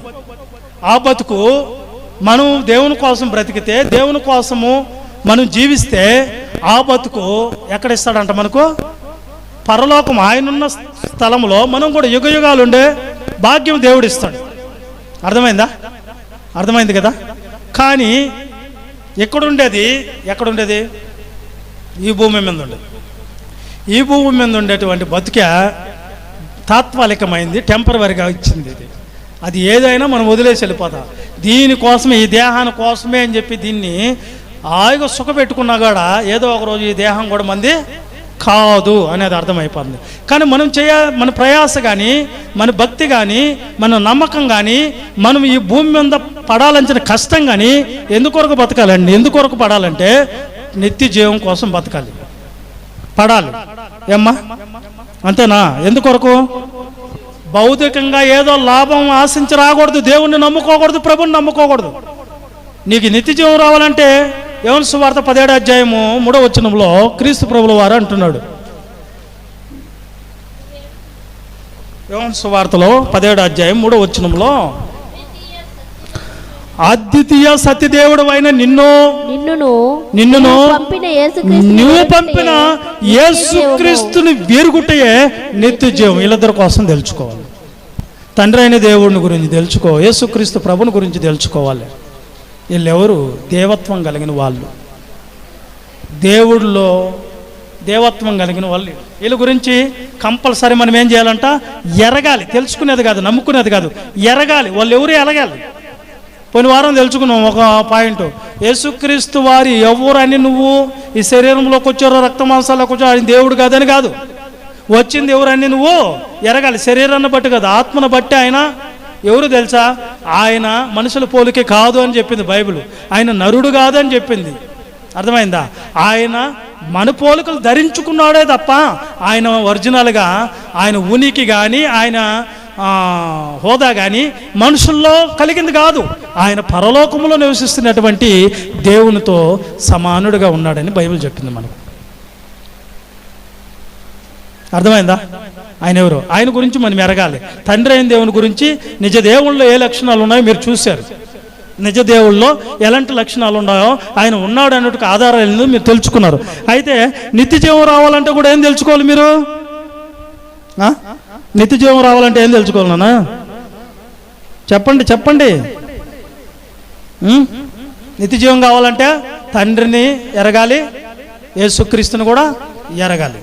లేకపోతే నిత్య జీవము రాదు. తిమోతికి రాసిన పత్రిక, మొదటి అధ్యాయం 16వ వచనంలో ఒకసారి చదువుకుందాం. అయినను నిత్య జీవము నిమిత్తము తనను విశ్వసించుబోవు వారికి నేను మాదిరిగా ఉండులాగా. చాలు. నిత్య జీవము నిమిత్తం మనం విశ్వసించాలి. నిత్య జీవం కోసం చచ్చిపోతే ఇంకో బతుకుంది. ఈ బతుకులో మనం ఎలా బతికినా పర్లేదు, కానీ చచ్చితే మాత్రం మనం పరలోకం పోవాలనే నిశ్చయితతో మనము ఏం చేయాలంట? బ్రతకాలి. అర్థమైపోయిందా? నిత్య జీవము రావాలంటే మనము ఎవరిని విశ్వసించాలి? యేసుక్రీస్తుని విశ్వసించాలి, తండ్రిని విశ్వసించాలి అని చెప్పింది బైబిల్. అంతేనా? ఎందుకొరకు నమ్ముకోవాలి అంటే, వాళ్ళిద్దరిని నమ్ముకుంటే కానీ మనకు ఏం రాదు, నిత్య జీవం రాదు. వాళ్ళని అనుసరించాలి, వాళ్ళకి లోబడి బతకాలి, వాళ్ళని మనం మాదిరిగా చూసుకోవాలి. లోకాసు వార్త ఒకసారి చూద్దాం. యేసుక్రీస్తు ప్రభువు వారు యోహాను సువార్త 14వ అధ్యాయం 26వ వచనంలో మన కోసం ఏమంటున్నాడు చూద్దాం. యోహాను సువార్త 14వ అధ్యాయం 26వ వచనం.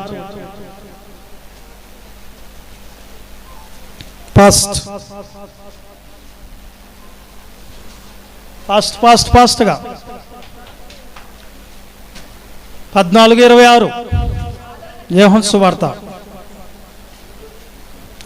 26. ఆదరణకర్త అనగా తండ్రి నా నామమున పంపబోవు పరిశుద్ధాత్మ సమస్తమును మీకు బోధించి నేను మీతో చెప్పిన సంగతులన్నిటినీ మీకు జ్ఞాపకము చేయును. శాంతి మీకు అనుగ్రహించి వెళ్ళుచున్నాను. నా శాంతినే మీకు అనుగ్రహించుచున్నాను. లోకమిచ్చినట్టుగా మీకు అనుగ్రహించుటలేదు. మీ హృదయమును కలవరపడనీయుకుడి, దేవుని యందు వెరవనీయకుడి. నేను వెళ్ళి మీ యొద్దకు వచ్చి. చాలు చూడండి, నా శాంతినే మీకు ఇస్తున్నాను. ఇంకో మాట ఏమన్నాడు తెలుసా? నేను గొర్రెలకి జీవమునిచ్చుటికే వచ్చి తిని. ఆ జీవము ఎలాంటిదంట? నేను గొర్రెలకి జీవాన్ని ఇచ్చుటకు వచ్చినది, పరిపూర్ణంగా ఇచ్చేదానికి వచ్చాను. జీవాన్ని ఇచ్చేది ఎవరు? జీవాధిపతి అయిన క్రీస్తు. నేను జీవాన్ని ఇస్తాను. జీవం అంటే భౌతికంగా ఉండేది కాదు. నిత్య జీవం అంటే ఈ లోకానికి సంబంధించింది కాదు. అది దేనికి సంబంధించింది అంటే పరలోకానికి సంబంధించింది. దేనికి సంబంధించింది? ఇది పరలోకానికి సంబంధించింది. ఇది ఆ జీవాన్ని మీకు ఇస్తాను. ఆ జీవాన్ని మీకు ఇవ్వాలంటే మీరేం చేయాలి? క్రీస్తుని తెలుసుకోండి, ఆయనకు లోబడి ఉండండి, ఆయన నమ్ముకోండి, అద్వితీయ సత్యదేవుణ్ణి నమ్ముకోండి అన్నది బైబిల్. ఓకేనా? క్రీస్తు ద్వారా అవన్నీ కలుగుతున్నాయి. క్రీస్తు అని ఆయన దేవునితో సమానము అని చెప్పబడ్డది. ఆయన శాంతినే మనకిస్తాడంట. ఆయన గొర్రెలకి జీవాన్ని కలిగించుటకే ఆయన వచ్చాడంట. ఏ లోక సంబంధమైనవి కాదు కానీ దృశ్యమైనవి అదృశ్యములైనవి అంటాడు. ఒకసారి కొరింథీయులకు రాసిన 2వ పత్రిక 4వ అధ్యాయం 18వ వాక్యం. త్వరగా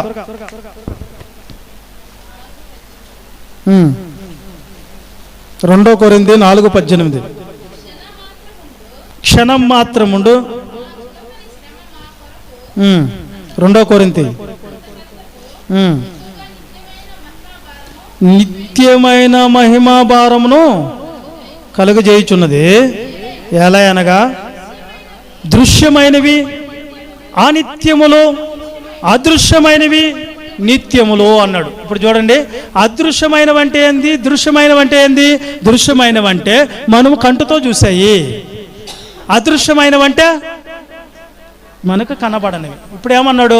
దృశ్యమైనవి ఎప్పుడు కూడా ఏమైపోతాయంటే అనిత్యములు, స్థిరమైనవి కావు, శాశ్వతమైనవి కావు. వీటి కోసం ప్రయాసపడద్దు మీరు. వీటి కోసం మీరు చూసుకోబాకండి. మీకు శ్రమ కలిగిందా, కష్టం కలిగిందా, బాధ కలిగిందా, కన్నీళ్ళు వచ్చినాయా, అనారోగ్య పరిస్థితులు వచ్చినాయా, ఏ పరిస్థితుల్లో అయినా దేవుణ్ణి నమ్ముకున్న మీరు ఆయన్ని విడిచిపెట్టబాకండి, ఆయన్ని మర్చిపోబాకండి. ఆయన కోసం మీరు ఖచ్చితంగా నిలబడండి. అప్పుడు మీకేం కలుగుతుందో తెలుసా? ఈ దృశ్యమైనవి చూడబాకండి. వీటిలన్నిట్లో కలిగే ఫలితం ఏంటంటే మహిమలో నీకు నిత్య జీవం అనేది ఉంది. అక్కడ నీకు నిత్య జీవంలో దేవుడు ఏమైపోతున్నాడో, ఏం సిద్ధపరచున్నాడో, దేని కొరకు నిన్ను ఎన్నుకో ఉన్నాడో అది గుర్తుపెట్టుకోండి అన్నాడు ఆయన. వీటిని చూడబాకండి. అంటే దేవుడు మాకు అది లేదే, మా కంటికి కనబడలేదే అనుకోవద్దు మీరు. ఈ అదృశ్యమైనవి దృశ్యమైనవి అనిత్యములో నీకు ఏది ఇచ్చినా కానీ నీతో కూడా రానివై. ప్రభువా నాకు ఒక బీరువా నిండా బంగారు బెర్చేయి అన్నాం అనుకో, అది నీతో కూడా రాదు. ప్రభువా నా అరమా నిండా పట్టు చీరలు కావాలా, రావు. అవి నీతో కూడా రావు. నీ ఒళ్ళంతా బంగారే కావాలనుకున్నా రాదు. ప్రభువా బస్తాల బస్తాలు బ్యాగులు నిండా డబ్బు, అవి కూడా నీతో కూడా రావు. అర్థమైందా అండి? సమస్తానికి మూలము డబ్బు లేకపోతే బతుకు ఎట్లా నడుస్తుందండి అంటారు కొంతమంది. డబ్బు లేకపోతే బతుకు నడుస్తుందా? దేవుడు లేకపోతే బతుకు నడుస్తుందా? చూడండి, డబ్బున్నా లేకపోయినా ఒకవేళ దేవుడు గాన కరువు పంపించాడు అనుకోండి, నువ్వు ఎంత చిత్త కాగితాలు అచ్చు కొట్టుకున్నా కానీ అవి తింటే నీ ఆకలి తీరదు. వర్షాన్ని దేవుడు ఆపేశాడు అనుకో, నీళ్ళు లేకపోతే ఏం రావు మనకు? పొలాలు రావు, వరి గింజలు పండవు, ఇంకా తాగేదానికి నీళ్ళు ఉండవు కరువు వస్తే. అప్పుడు నీ డబ్బు తీసుకుని పోయి పొయ్యిలో తగలబెట్టుకోవాలంచిందే, పనికి వస్తుందా? పనికి రాదు. గుర్తుపెట్టుకోండి. కాబట్టి ఎప్పుడు కూడా నిత్యమైనవి అనిత్యములు, నిత్యమైనవి ఏంటి అంటే మనకు అదృశ్యమైనవి నిత్యములు, దృశ్యమైనవి అనిత్యములు. వీటి కోసం బతకద్దు, ఈ లోకం కోసం బతకద్దు, ఈ లోకాన్ని చూసుకోవద్దు అంటుంది బైబిల్. ఏం చూసుకోవాలి మరి? పరలోకం ఉంది. పరలోకం ఉందని గ్యారంటీ అట్టా అంటే దేవుడు చెప్పాడు. దేవుడు చెప్పలమ్మా, చెప్పాడా లేదా? యేసుక్రీస్తు ప్రభువులు వారు ఏమన్నాడు? పదను గురించిన భాగమా చూడండి ఒకసారి. లోకా సువార్త 20 అధ్యాయము 37వ వచనం.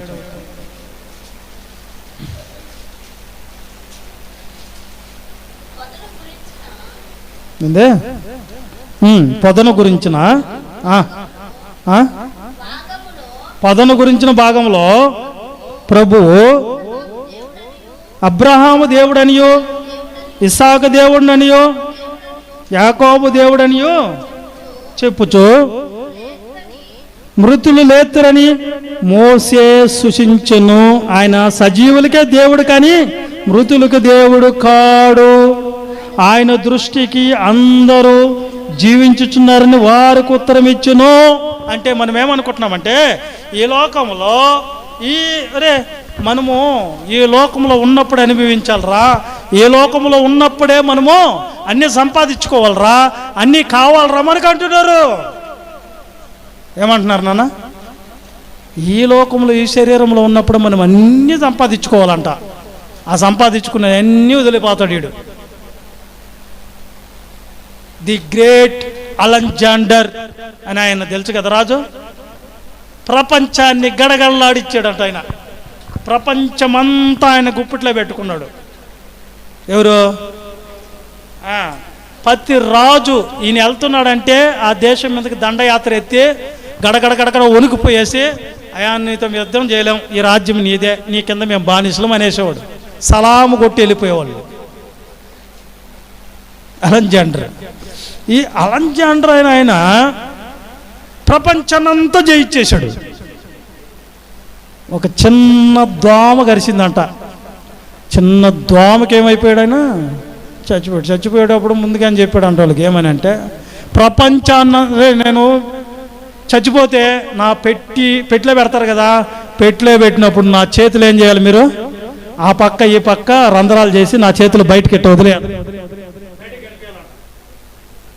బయటకు కనిపించాలి నా చేతులు. ఎలా? ఎందుకు కనిపించాలి నా చేతులు అంటే, ప్రపంచాన్నంతా గడగల్లాడిచ్చి సాధించి ఈ చేతులతో జయించినటువంటి అలెగ్జాండరు ఉట్టి చేతులతో పోతున్నారని తెలుసుకోవాలంట జనాలు. పోనీ అదన్నా చెప్పాడు లాస్ట్కి. ఏం సాధించినా కానీ ఏది ఎత్తుకోబాము. ప్రపంచాన్నంతా గుప్పిట్లో పెట్టుకున్న ఆయనే ఏం తీసుకోవాలి? కనీసం చీపురు పుల్ల కూడా తీసుకోవాలి, గుండు పిన్ను కూడా నువ్వు తీసుకోవాలేవు. అందుకని దృశ్యమైన వాటిని చూసి మీరు దానికోసం ప్రయాసపడకుండా అదృశ్యమైన వాటి కోసం మీరు అవి నిత్యములు. ఈ శరీరం కూడా నిత్యం కాదు. ఈ శరీరం నీకు ఉంటుంది అనుకుంటున్నావా? అర్థం లేదు. చూడండి ఎన్నిసార్లు దాన్ని సోకు చేద్దాము, ఎన్నిసార్లు రంగు వేసుకోవాలా, కలర్ వేసుకోవాలా, దాన్ని మేకప్ చేసుకోవాలా, ఐబ్రేట్ చేసుకోవాలా, లిప్టిక్ పూసుకోవాలా. మీరు కాదులే, కొంతమంది ఇగ్గు పెట్టుకోవాలా, చచ్చిపోయిన వాళ్ళు సవరాలు అల్లుతారు కదా, చచ్చిపోయిన వాళ్ళు ఎంట్రుకలు ఆయన తగిలించుకోవాలా. నాకు తెలియదమ్మో, ఒకళ్ళు కథ చెప్తే నాది కథలే. ఒక ఆమెకు దెయ్యం పట్టిందంట, పాస్టర్ దగ్గరికి తీసుకువెంట. ఎందుకు వచ్చాయో లేక దెయ్యం అన్నంట. నేను చెప్పాలా? వేస్తున్నాములా చెప్తా. నేను రైలు కింద పడి చచ్చిపోయా, ఆత్మహత్య. నా ఎంటుకలు భలే ఉండేవి. నా ఎంటుకలు చూసి మా ఆయన విరమించాడు నన్ను. ఆ ఎంటుకలు నున్నగా ఉన్న ఎంటుకలు, మెరిచిపోతున్న ఎంటుకలు, ఇదిగో ఈ మనిషి పెట్టుకొని వచ్చింది. నా ఎంటుకలు నాకు ఇచ్చేయమను, వెళ్ళిపోతా. నా ఎంటుకలు నాకు ఇచ్చేయమను అన్నదట. అని ఎంటుకలు తీసి పడేయమ్మా అనట. ఈడ తీయకూడదు, నేను మా ఆయన చూస్తే మళ్ళీ నన్ను వదిలిపెట్టేస్తాడు అన్నదంట. పెళ్లి చేసేటప్పుడు ఇవన్నీ సోకులు. ఇప్పుడు ఇంకా ఏ వన్నలో వచ్చేసింది. టెక్నాలజీ ఎట్ట పెరిగిపోయిందంటే మన ముఖాలు కాదు, ముసలోళ్ళ మొహాలకు కూడా కుర్రోళ్ళు వేసేయచ్చు. కుర్రోళ్ళు మేకప్ వేసేసి అది ఒకటి అతుక్కోవాలి, అది బాగా కుర్రగా. ముసలోళ్ళ మొక్కలకు కూడా ఎట్టుంటుంది మొహము అంటే కుర్రగా కనిపిస్తుంది, అంతే. అంతా వేసేస్తున్నారు ఇప్పుడు. వాళ్ళు ఒరిజినల్ ఫేస్ కాదు, ఎవ్వరంగా ఉన్నట్టు దాన్ని జించేస్తే కానీ ముసలోళ్ళు బయటకు వస్తున్నారు. చూడండి యూట్యూబ్లో అప్పుడప్పుడు పెళ్లి చేసేటప్పుడు ఇట్లా చేసేస్తున్నారు. వాళ్ళని తీసుకొని గుట్లాడుకొని కేసులు పెట్టేసుకున్నారు. మళ్ళా అటు వచ్చేస్తుంది A1లో AI టెక్నాలజీ వచ్చింది, ఏదో రోబో టెక్నాలజీ వచ్చింది కదా, ఆ టెక్నాలజీ ఆపినారులేండి. అట్లాంటివి కొన్ని వచ్చేస్తున్నాయి ఇప్పుడు. ఎలా చేసేస్తున్నారంటే అలా చేస్తున్నారు. ఫోటో పెట్టమ్మా, నువ్వు ఫోటో పెట్టి తల్లే చూద్దాం, మేము ఫోటో చూసి వస్తాం మీ దగ్గరికి పెళ్లి చూపుల కంటే. అప్పుడు ఎప్పుడుదో దాన్ని మేకప్ చేసి అన్నీ చేసి చేసి అన్నీ పెట్టింది పాపం ఫోటోలు. అబ్బా ఇంతకంటే అందగత్తి లేదని చెప్పేసి పెళ్లి కొడుకు ముందు బయలుదేరాడు, మాకంటే ముందు రచ్చగొట్టి ఆడబోయి చేసినా కానీ మేకప్ చేస్తున్నారు. వీళ్ళిద్దరికి పెళ్లి చేసేసారు. పండ్లా లేవు, ఊడిపోండే పెట్టుకోంది ఆవిడ పండ్లు, మేకప్ అంతా వేసుకోంది, జుట్టు ఆమెది కాదు ఇగ్గు. అన్నీ ఐస్ క్రీమ్ తిందాంరా అంటే రాలేదంట ఆవిడ. నీతో కలిసి నేను చాలా రోజుల నుంచి ఐస్ క్రీమ్ తినాలని ఉంది, నువ్వు నేను ఒక్క కప్పులే తినాలి అన్నాడంట ఆయన. అది కుదరదు. సరే ఒక్క కప్పు పెట్టారు. ఆ ఒక్క కప్పులో ఆమె సగమే నటిస్తుంది కానీ తినటం లేదు, ఎందుకంటే పండ్లు కరిగిపోతాయి. నువ్వు తిను, నాకు ఇష్టం లేదు తిను అంటుందంట. నిజానికైతే కప్పులు ఐస్ క్రీమ్ లేపేసేది ఒకప్పుడు ఏమి, ఇప్పుడు తినటం లేదు ఎందుకంటే ఈయన ఉన్నాడు కాబట్టి. సరే నేను సగం తినేసే కానీ నేను కడుక్కునేదానికి పోతున్నా, వాష్రూమ్లోకి వెళ్తున్నా, నువ్వు తినేసి నిదానంగా రామ్మా అన్నాడు. ఈయనట వాష్రూమ్లోకి దూరంగానే ఏమేం చేసింది, ఆ పండ్లు తీసి లాభా తినేసి మళ్ళీ పండ్లు పెట్టేసి తినేసాను నువ్వు అంటే, సర్లే పోతే పోయింది తినేసి రా అన్నంట. ఈ విషయం అంతా ఎవరు చూస్తున్నాడు? ఆ గల్లా పెట్టుకాడ కూర్చున్నవాడు చూస్తున్నాడు. ఎవరు చూడటం లేదు, నీ ఏమనకూడదు పాపడు. ఈడు డబ్బులు కట్టేటప్పుడు అడేమంటున్నాడు, నీకు ఒక విషయం చెప్తా అంటున్నాంట. ఓడికి ఏంది చెప్పు అంటే, చెప్తా ఆమెను వదిలేసారా బయట అన్నంట. అంటే చెప్పులే మా భార్య ఏం కాదు అంటే, భార్యని నమ్మినట్టు ఎవరు నమ్మరు కదా, నమ్మేసింది. నా భార్య ఆమె అయినా ఒకటి నేను అయినా ఒకటి చెప్పు అన్నంట. లేదండి మీరు పోండి అన్నంట. సరే అని చెప్పి అంత దూరం పోయి మళ్ళీ వచ్చాడు అంటాడు, చిల్లర తీసుకుని వస్తా మర్చిపోయాని. వస్తే అవి చెప్పేశాడంట, ఆ ఫోన్లో ఒరిజినల్ కాదు, అవి బెరికేసి ఐస్ క్రీమ్ తినేసి నువ్వు వచ్చేలాగా మళ్ళీ పెట్టేసుకుందని చెప్పాడంట. ఆవిడ నిజంగానే 2 కప్పులు తీసుకోవి ఐస్ క్రీమ్ నోట్లో పోసాడట. అప్పుడు బెరికింది బయటికి, అన్నీ బెరికేసింది, ఇగ్గుతో కూడా వచ్చింది. అప్పుడు రంగంతా బయటపడ్డది. ఇట్లా ఉన్నాయి పరిస్థితులు. మొత్తానికి ఈ లోకంలో ఉన్న పరిస్థితులు, ఈ శరీరం కూడా మనకు శాశ్వతమైతే కాదు. కాబట్టి ఆయన అంటున్నాడు, ఈ శరీరాన్ని వదిలేసిన తర్వాత కూడా ఒక బతుకుంది. ఆ బతుకు ఎవరికి ఇస్తాడంట అంటే, దేవుడికి లోబడి దేవుని కోసం బతికి సృష్టికర్తను స్వర్ణకి తెచ్చుకొని బాల్య దినముల నుంచి ఆయన కోసం భయభక్తులతో బతికిన వాళ్ళకి ఇస్తాడు దేవుడు. ఆయనకి వాళ్ళకి ఇస్తామన్నాడు కదా దేవుడు. అయితే చచ్చిపోయిన తర్వాత మనకు బతుకుందని ఎవరు చెప్తున్నారంటే, యేసుక్రీస్తు ప్రభువు వారు చెప్పారు. ఏమని? 10లో గురించిన భావం మీకు తెలుసు కదా, అబ్రహాం దేవుణ్ణి, ఇసాకు దేవుణ్ణి, యాకోబు దేవుణ్ణి అని చెప్పాడు కదా.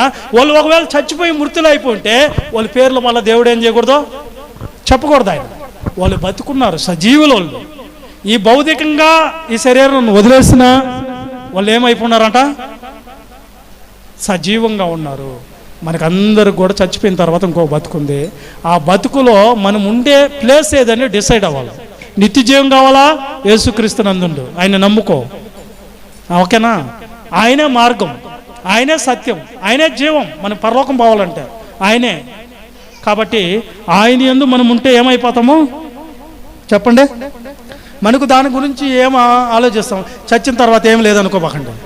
చచ్చిన తర్వాత అయినా మనం అనారోగ్యంతో ఉన్నా సరే ఈ భూమి మీద బతుకు దేవుణ్ణి వదిలిపెట్టబాక, నీకు కష్టాలు వచ్చినా బాధలు వచ్చినా దేవుణ్ణి విడిచిపెట్టబాక, ప్రభుని విడిచిపెట్టబాక, మానుకోబాక, మందిరాన్ని మానుకోబాక. ఏ పరిస్థితులు వచ్చినా కానీ నీకు నిత్య జీవం అయితే దేవుడు ఇస్తాడని నమ్ము. దీని మీద మనమేమవ్వాలి?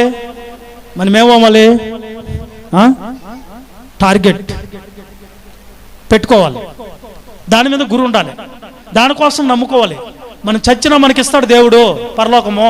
ఈ లోకంలో అనారోగ్యం వస్తే ఏముంది, నాకు ఏమి లేకుండా గంజి తాగనివ్వండి, కడుపు నిండా ఆహారం పెట్టనివ్వండి. లాజరు తెలుసు కదా, ధనవంతుడు లాజర్కి ఎప్పుడన్నా దేవుడు ఎప్పుడు దేవుణ్ణే పట్టుకో ఉన్నాడు. ఆయన ధనవంతుడు ఇంట వాకట బడుండి ఆయన బలం మీద జారిపోయే రొట్టు ముక్కలు తిని ఆకలి తీర్చుకున్నాడు. రొట్టు ముక్కలు అంటే ఎన్ని పడతాయి? కొన్ని వేస్తాడా, అన్ని వేస్తాడా? 7. ఆకలి తీరుతుంది అసలు? తీరదు. అద్దె ఆకలి కూడా తీరదు. కానీ దాంతో బతికాడు. కానీ దేవుడా దేవుడా అంటే జీవించాడట. అలాగే శరీరం ఏమన్నా ఆరోగ్యం బాగుందా? ఆరోగ్యం బాగలేదు ఆయనకి. ఏముంది ఆయనకి? చెప్పండి. కురుపులు. అప్పుడు ఆయన ఏమనుకోవాలి? ఏం దేవుడు అయ్యా నువ్వు, నాకేమీ లేదు, నువ్వు అనారోగ్యం పెట్టేవేంది, నా కడుపు నిండా రోజు అన్నం పెట్టావు, నువ్వు నన్ను ఎందుకు పుట్టించావు, నువ్వు అసలు నువ్వు దేవుడివే అనలేదు ఆయన. ఏ రోజన్నా అన్నాడా? అనలేదు. కానీ ఒకరోజు మాత్రము ధనవంతుడు చచ్చిపోయాడు భౌతికంగా, లాజరు చచ్చిపోయాడు. లాజరు ఆడికి వెళ్ళాడు? పరదేశం వెళ్ళిపోయాడు, నెమ్మది గల స్థలంకి వెళ్ళాడు. ధనవంతుడు ఆడికి వెళ్ళాడు? నరక వేతన కలిగిన ప్లేస్కి వెళ్ళిపోయాడు. ఇప్పుడు వీళ్ళిద్దరికి ప్లేస్ మారిపోయింది. ఇది క్రీస్తు ప్రభుల వారు మనకు గుర్తు చేశారు. ఈ లోకంలో దేవుని కోసం కష్టాలు అనుభవించి, శ్రమలు అనుభవించు, బాధలు అనుభవించు, అనారోగ్య పరిస్థితులైన విడవద్దు నువ్వు దేవుణ్ణి, మరవద్దు నువ్వు దేవుణ్ణి. నువ్వు మరవకుండా ఉంటే దేవుడు నీకు నెమ్మది కలిగిన స్థలంలోకి తీసుకుని వెళ్తాడు. నువ్వు మర్చిపోయావంటే, దేవుని దూషించావంటే ఖచ్చితంగా నీ ప్లేస్ మారిపోద్ది. ఎక్కడికి వెళ్ళిపోతావు నువ్వు? ఎక్కడికి వెళ్ళిపోతావు? నరకానికి వెళ్ళిపోతావు. ఎక్కడికి వెళ్ళిపోతావు? నరకానికి వెళ్ళిపోతావు. ఓకేనా? అర్థమైందా? ఎందుకు మనము ప్రభువుని నమ్ముకోవాలి, దేవుని నమ్ముకోవాలి చెప్పండి? ఒకటి, ఆయన మనకు తండ్రి కాబట్టి, మనం ఆయన పిల్లలం కాబట్టి ఆయన మీద ఆధారపడి ఆయన్ని నమ్ముకోవాలి. ఎప్పుడు నమ్ముకోవాలి? బాల్య దినములందు నమ్ముకోవాలి. రెండోది, నిత్యజీవం కోసం నమ్ముకో. నిత్యజీవం రావాలంటే ఏం కావాలి మనకు? యేసుక్రీస్తుని ఎరగాలి, తండ్రిని, అద్వితీయ సత్యదేవుణ్ణి ఎరగాలి. అదేగాక ఏంటంటే క్రీస్తునందు మనము ఈ లోకం కోసం బతకూడదు, ఈ శరీరం కోసం బతకూడదు, కానీ నిత్యత్వం కోసం బతకాలి, ప్రయాసపడాలి. ఏ కష్టం వచ్చినా, ఏ బాధ వచ్చినా కానీ నేను నమ్ముకుంది ఏడేదో ఇస్తాడని కాదు, నాకు పరలోకం వస్తుందని నమ్ముకున్నాను. దీని మీద మనము మన జీవితాన్ని అమర్చుకోవాలి, దీని మీద స్థిరపరచుకోవాలి, ఈ పునాది మనలో వేసుకోవాలి. దేనికోసం అంటే వచ్చింది నువ్వు ప్రభుని ఎందుకు నమ్ముకున్నావు? ఈ లోకంలో ఉన్న లాభం కోసం కాదు, కానీ నాకు పరలోకం కావాలి. ఈ లోకంలో ఇచ్చినాను, ఈకపోయినా, ఏమున్నా లేకపోయినాను, ఎవరు వచ్చినా రాకపోయినాను, నాకు దేవుడు కావాలి. ఎందుకు కావాలంటే నాకు ఆయన నిత్య జీవం ఇస్తాడు, ఆయనతో మనము యుగ యుగాలు ఉన్నాం. ఇది రెండో పాయింట్. మూడో పాయింట్ త్వరగా చెప్పి ముగిచ్చేస్తాం. మూడోది ఏంటంటే దేవుడు మనల్ని పోషించేవాడు. మూడో పాయింట్ ఏంది? మన పోషణకి ఎవరు? అపోస్తల కార్యాలు 14:17 మనం పోషించబడుతున్నామంటే, ఈరోజు వరకు బతికి బట్టగట్టగలుగుతున్నామంటే కారణం ఎవరో చెప్పండి? ఆయనను, ఆయన ఆకాశము నుండి మీకు వర్షమును ఫలవంతములైన ఋతువులను దయచేయచ్చు, ఆహారమును అనుగ్రహించుచు, మీ ముఖాలను ఉల్లాసముతో మీ హృదయాలను నింపుచు, ఆ మేలు చేయుట చేత ఆయన గురించి సాక్ష్యం లేకుండా ఏది చేసుకోలేదంట. ఆయన గురించి సాక్ష్యం లేకుండా చేసుకోలేదంట. ఎందుకు నమ్ముకోవాలి దేవుణ్ణి అంటే, మన పోషణకి ఎవరు కారణమో, మనం పీలుస్తున్న గాలికి ఎవరు కారణం, తాగుతున్న నీళ్ళకి ఎవరు కారణం, మనం ఉంటున్న భూమికి ఎవరు కారణం, ఈ విశ్వంలో ఉన్న ప్రతి దానికి కారణం ఎవరు చెప్పండి? దేవుడు. నువ్వు 4 ఏళ్ళు నా నోట్లోకి వెళ్తున్నాయి, హాయిగా ఉన్నావు, 4 మెతుకులు తినగలుగుతున్నామంటే దానికి కారణం ఎవరు? దేవుడు. దేవుడు కారణం. ఆయన సెలవు లేకుండా ఎవరో ఆహారం కూడా తినలేరు. ప్రసంగ గ్రంథంలో రాస్తాడు ఆ మాట. 2వ అధ్యాయం 24-25 వచనాలు. ప్రసంగ గ్రంథం 2వ అధ్యాయం 24-25 వచనాలు. త్వరగా ముగిచ్చేస్తా, ఫాస్ట్. 2వ అధ్యాయము 24 వచనం 25 వచనం. అన్నపానములు పుచ్చుకునుట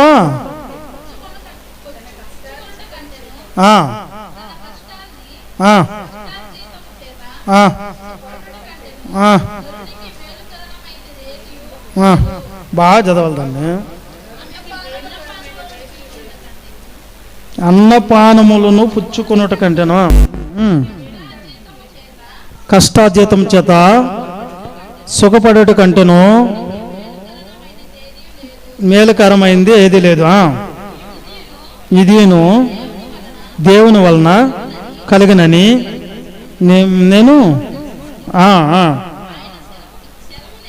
ఆయన సెలవు లేక భోజనం చేసి సంతోషించుట ఎవరికి సాధ్యము? ఈరోజు నువ్వు 4 మెతుకులు తింటున్నావు, దానికి కారణం, దాన్ని అనుకుంటేది ఎవరు చెప్పండి? దేవుడు. ఆయన సెలవు లేకుండా నువ్వు ఆహారం తినలేవు. దానికి కారణం ఎవరు? అన్నానికి దిష్టి తీసి మొహాన్ని తిప్పి ఒక ముద్దాడు పెడతారుగా, అన్నం దేవుడు అంటారుగా. అన్నాన్ని ఇచ్చిన ఆయన ఏం కావాలి? ఆ అన్నాన్ని పుట్టించిన ఆయన ఏం కావాలి? అన్నాన్ని చూస్తారు కానీ అన్నం దేవుడు అంటారు కానీ ఆ అన్నం ఇచ్చిన ఆయన దేవుడు కదా, దేవుడు. కాబట్టి ఆయన సెలవు ఉంటేనే నువ్వు 4 మెతుకులు తింటున్నావు. కొంతమందికి చూడండి, నువ్వు అన్నమే తినకూడదు. ఎందుకు తెలుసా? నీకు స్ట్రెంత్ వేసారు. నువ్వు తిన్నావో షుగర్ వచ్చిన వాళ్ళకి వీళ్ళకంతా కూడా వాళ్ళకి మొక్కుపోయిన రొట్టెలు పెట్టాల్సిందే రోజు. ఏం చేయాలా? మరి నువ్వు అన్నం తిన్నావా? దేవుడు ఎంత మేలు చేశాడు నీకు? చేయలేదా? ఆయన సెలవు లేకుండా 4 మెతుకులు నువ్వు తినలేవు. స్వీట్ పెట్టుకుంటారు, హాట్ పెట్టుకుంటారు, ఫండ్లు పెట్టుకుంటారు. ఇంత డబ్బు ఉంటుంది, కట్ల డబ్బు చూసుకుంటా ఉంటారు. తినేదానికి ప్రాప్తి లేదు పాపము. 2 బిర్యానీ తిను 2 స్పూన్లు అంటే, అయ్యా నన్ను తిన్నారనుకో అందరు 4 వచ్చి నన్ను మోసుకొని పోవాలని వస్తుంది అంటారు ఆయన. మరి ఎందుకు అవన్నీ చూసుకునేదానికి? వాళ్ళకి ఇలా దేవుడు తినే ప్రాప్తి లేదు. కానీ ఆయన సెలవు లేకుండా ఎవరు ఆహారము ఎవరు తింటారండి? ఎవరికి సాధ్యము? ఆయన పోషిస్తున్నాడు. ఎందుకంటే ఇట్లన్నిట్లో కూడా ఒక్క మాట చదువుకుందాం. కీర్తన గ్రంథం 146 కీర్తన 6వ వచనం. 146 కీర్తన 6వ వచనం. ఫాస్ట్ 146 కీర్తన. ఆయన ఆకాశమును భూమిని సముద్రమును, చూడండి, ఆకాశమును భూమిని సముద్రం అందులో ఉన్న సర్వమును సృజించినాడు. అవి లేకపోతే మనకు ఆహారం ఎలా వస్తుంది? అవన్నీ ఆయనవే. నువ్వు నిల్చున్న భూమి అయిందే, ఆకాశం అయిందే, అందులో ఉన్నవి కూడా అన్నీ ఎవరు అట? భూమి మీద ఉన్నాయన్నీ ఆయన తింటానే మళ్ళీ ఆయన్నే మనం ఏమంటాం? అసలు దేవుడు ఎవరు? మాకెందుకు దేవుడు? మేము ఎందుకు నమ్ముకోవాలి అంటారండి కొంతమంది. కాబట్టి అన్నిటికీ కారణం ఎవరు చెప్పండి? దేవుడు. అందుకని ఆయన ఏం చేయాలి మనము? యోబు గారు అంటారు చూడండి, 5వ అధ్యాయం 10వ వచనంలో, యోధా పత్రిక ఫస్ట్ కాడి నుంచి చదవండి, ఫాస్ట్గా చదవండి. అయిపోయింది, ముగించుకుందాం. అయిపోయిందా? యోధా పత్రిక ఫస్ట్ కాడి నుంచి చదివండి. ఒక్క పత్రిక ఉంటుంది. యేసుక్రీస్తు దాసుడును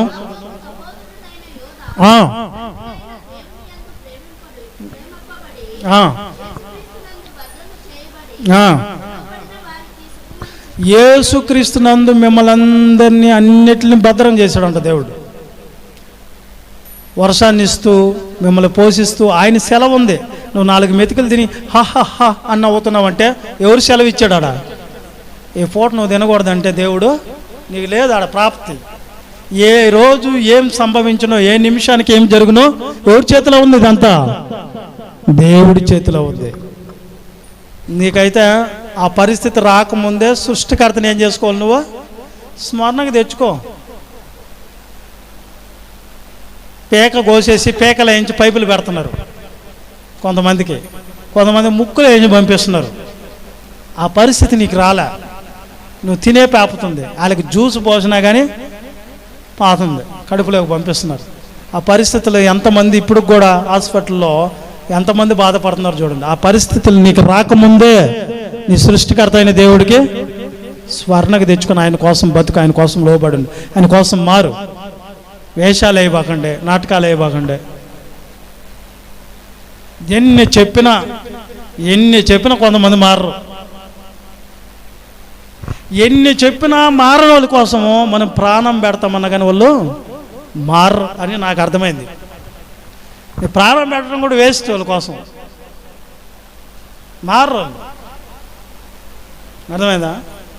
కాబట్టి దేవుడు ఇలువ తెలుసుకున్న ఆయన ఎందుకు నమ్ముకోవాలంటే ఆయన మనకి తండ్రి, మనం ఆయన పిల్లలమి.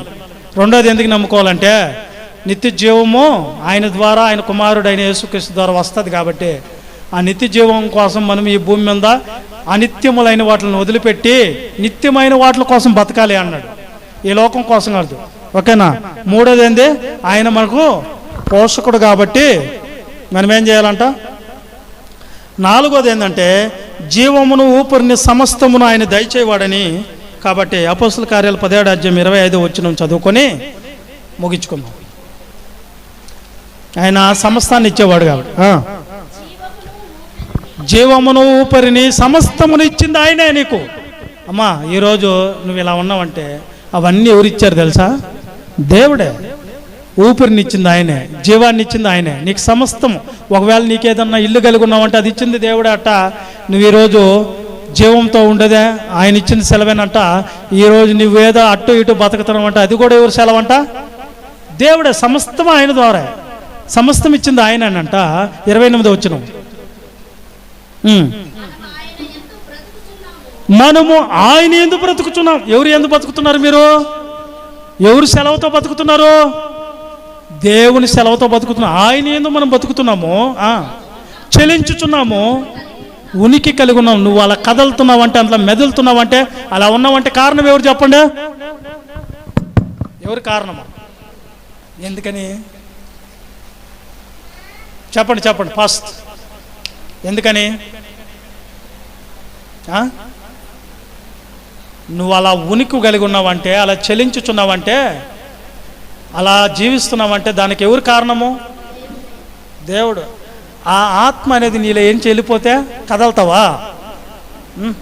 చచ్చిపోయేవారు అనుకోండి, ఆత్మ వెళ్ళిపోయింది అనుకోండి, దేహాన్ని వదిలే లే, బిర్యానీ నీ కోసం చేసే దమ్మి బిర్యానీ వేస్తా లేవు.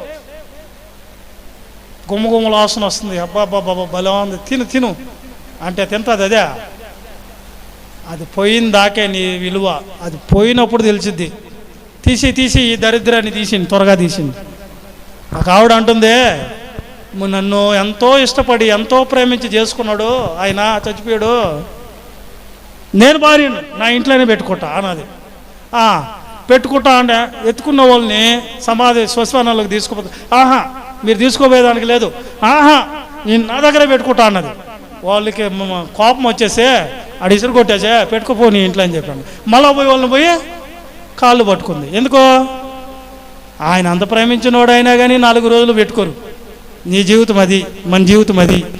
అందుకని తీసుకోపోయి కుళ్ళిపోయి కంపు కొడుతుందని ఆడబడండి తీసుకోపోయేదాన్ని. ఎంత ప్రేమించినా ఈ శరీరంలో, ఎంత చూసినా ఈ శరీరం అనేది, ఆ రోజు ప్రేమించే వాళ్ళు కూడా ఏమంటారు? తీసుకోపోయి ఆడ పెట్టేసిండు వద్దు మనకు అంటారు. అది మన బ్రతుకు. అందుకనే ఈ జీవితకాలం మట్టుకే క్రీస్తునందు మనం నిరీక్షించిన వారమైతే, ఈ జీవితకాలం మట్టుకే దేవుణ్ణి నమ్ముకుంటే మనుషులందరికంటే మనం ఏమైపోతామట? ద్రోభాగ్యులం అయిపోతాం. ఇది శాశ్వతం కాదు మనేశ్వరే. దేహాన్ని దారిపిస్తున్నావు నువ్వు. ఆ ఇంటికి తిరిగేటప్పుడేమో బాగుంటుంది, ప్రార్థనకు వచ్చేలేక బాగా ఒకటి వచ్చేస్తుంది.